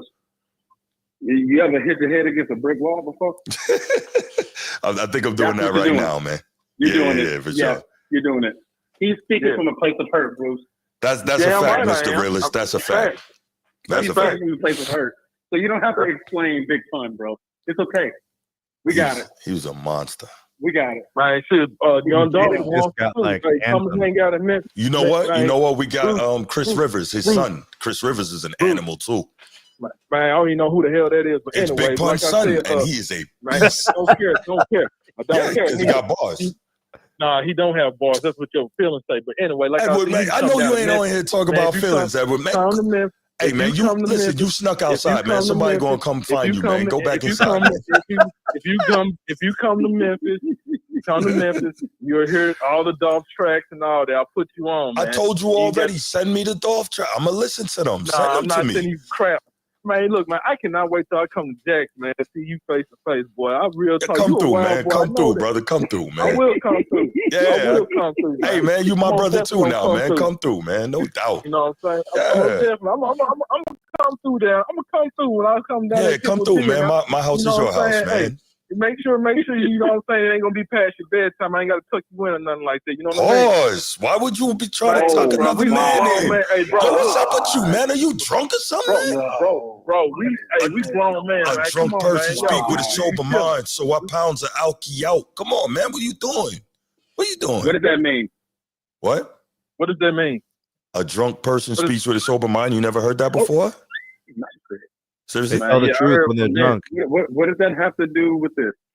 You must be drunk because you saying all this funny style stuff. So the real you coming out. Bruce, that's what it is. Come on, bro. Bruce, you older than me, bro. Come on, man. You know where I'm coming from. I don't know where you Stop coming it, from, man. You talking real? I don't know. Bruce, you 55 years old, man. I'm not Come on, 55 man. years old. Stop, man. Okay, I'm not 50 man. either, On, man. bro. Stop, man. You talking real greasy right now, man. Go back inside before they come find you, man. Bro, Ed, you should be scanning into your gym right now about this time. Right. Bruce, no, you talking greasy about Dolphin on. This guy really snuck outside to defend young Dolph. Bro, young Dolph ain't like that, bro. Stop it. That's crazy. Right? That is crazy. Are you getting paid for this? It's crazy. Apparently, you getting paid. That's like young disciple coming out the ground. Yo, hold up. Yo, Bruce, how many dudes with the first name Young actually can rhyme, bro? True. Anytime they put Young in front of it, it's almost like an indictment on maybe we shouldn't take this dude that seriously. You know, it's funny. Master Ace and Ed OG made a song, and he was talking about Ed OG was talking about all the cats with Young in their name and how Young Dro. You remember that dude? Okay. Oh boy. Young Show the lane. Oh, that was him. Oh my God, that was that. Well, hey, but that was fire though, right, Edward? That was that fire Southern rap, right? That was that fire Southern rap, right, Edward? Bruce, this dude, right? Y'all. I'm asking you, Edward. I know how you rep for the South. That was fire, right? First of all, look, hey, if you went to club, Census, what about Young Perk, bro? What's up with Young Perk? You gonna tell me about that? Little Percocet? What's next, bro? I'm gonna send y'all a Young Bro verse, and you won't even believe it was a Young Bro verse. Okay. I'm gonna send you. I believe that T.I. wrote it for his fire. Bootzilla, you a funny cat, man. I like that. That's funny. Listen, the Shoulder Lean song was just for commercial appeal. But you just talked about Big Pun. I ain't a player, but I just crush a lot. Right. You did say you love that song. And that's one of his weakest songs for real. Nobody listens to that who's a real Pun fan. This is the Transformer. Was that? That was Eddie. That wasn't me. No, that's what I'm talking to. I'm talking to Edward. Oh, okay. What about Sneed, you ever saying Young? What about Young Jeezy? You don't think he was spitting? I would not classify him as like Thank you. Bar centric. Thank you. He makes like southern. You know what? He makes like southern rap, trap music. Yes, you know, that's not hip hop in its true essence. Thank you, Steve. You know what Jeezy is? Find a category. Jeezy is super. Jeezy is super catchy. Doesn't have to be bars. And he's heavy on the ad libs, right?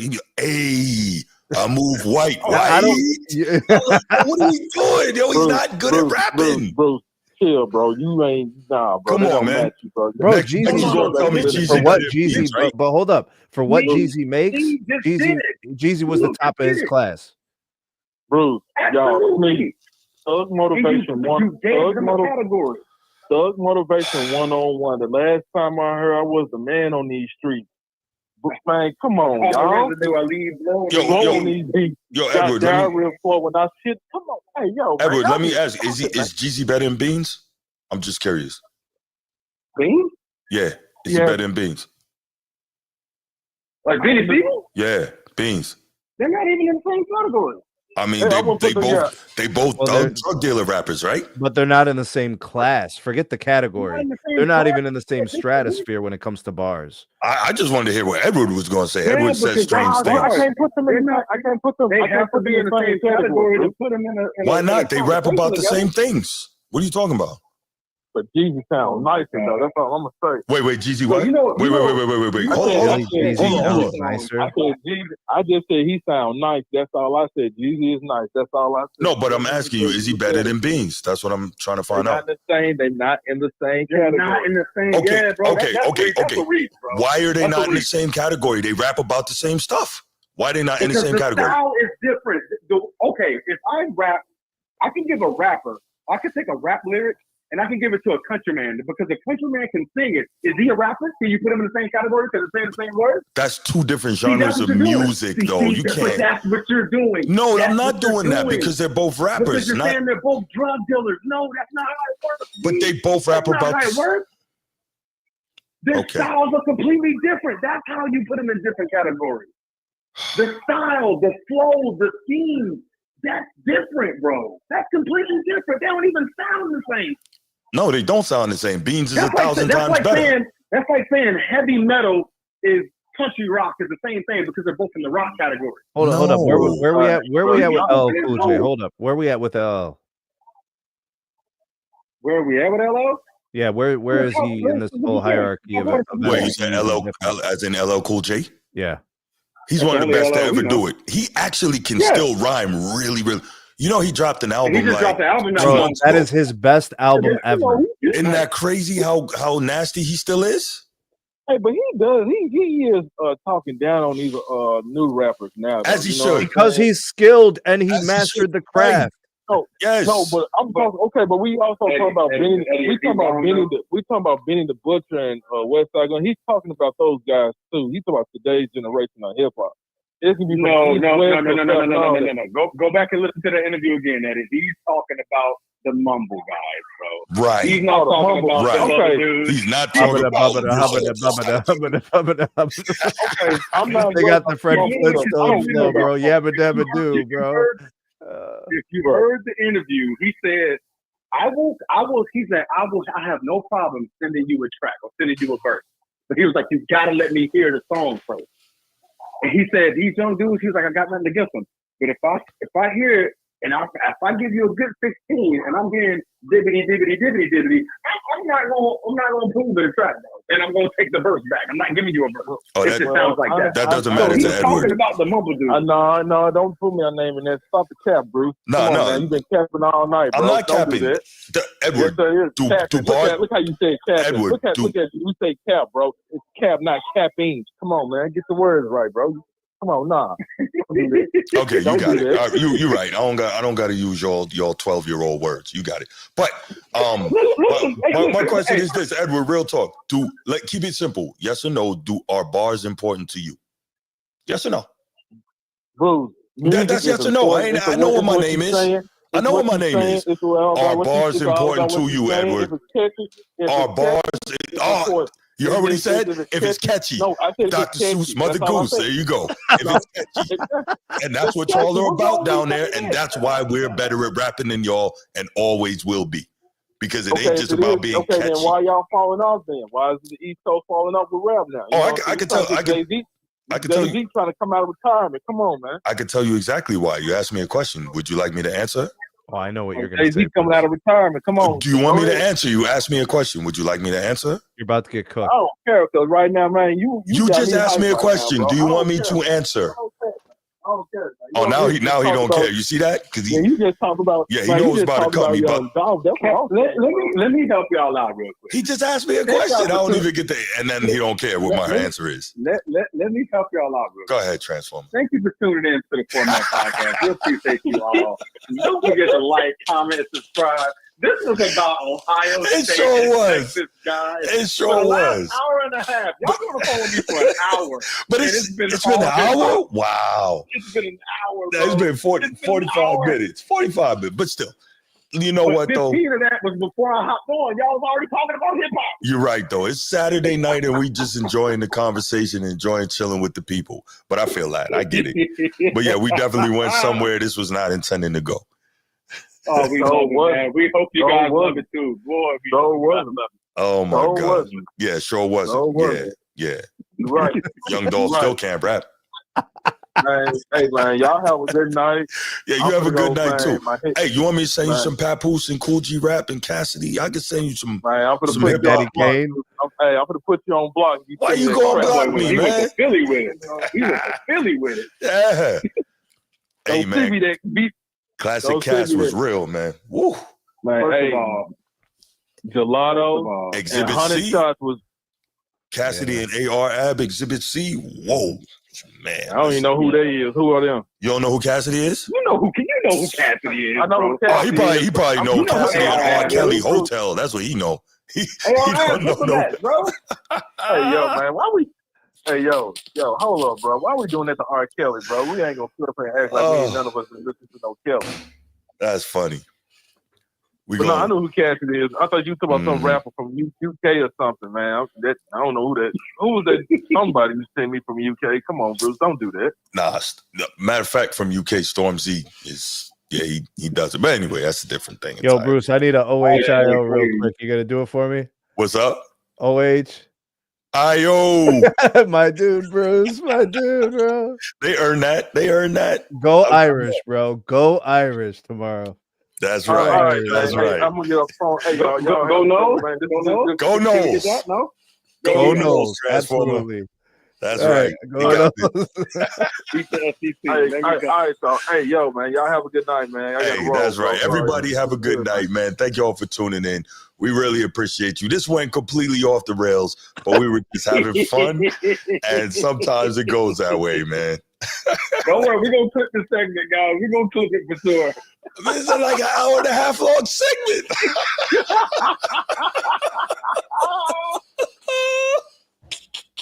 Gotta love it. Man, you gotta love it, bro. Oh my goodness. Gotta love it. Gotta love it. All right, 3 hours. We gonna stop right now. All right, y'all have a wonderful night, man. We out. Peace.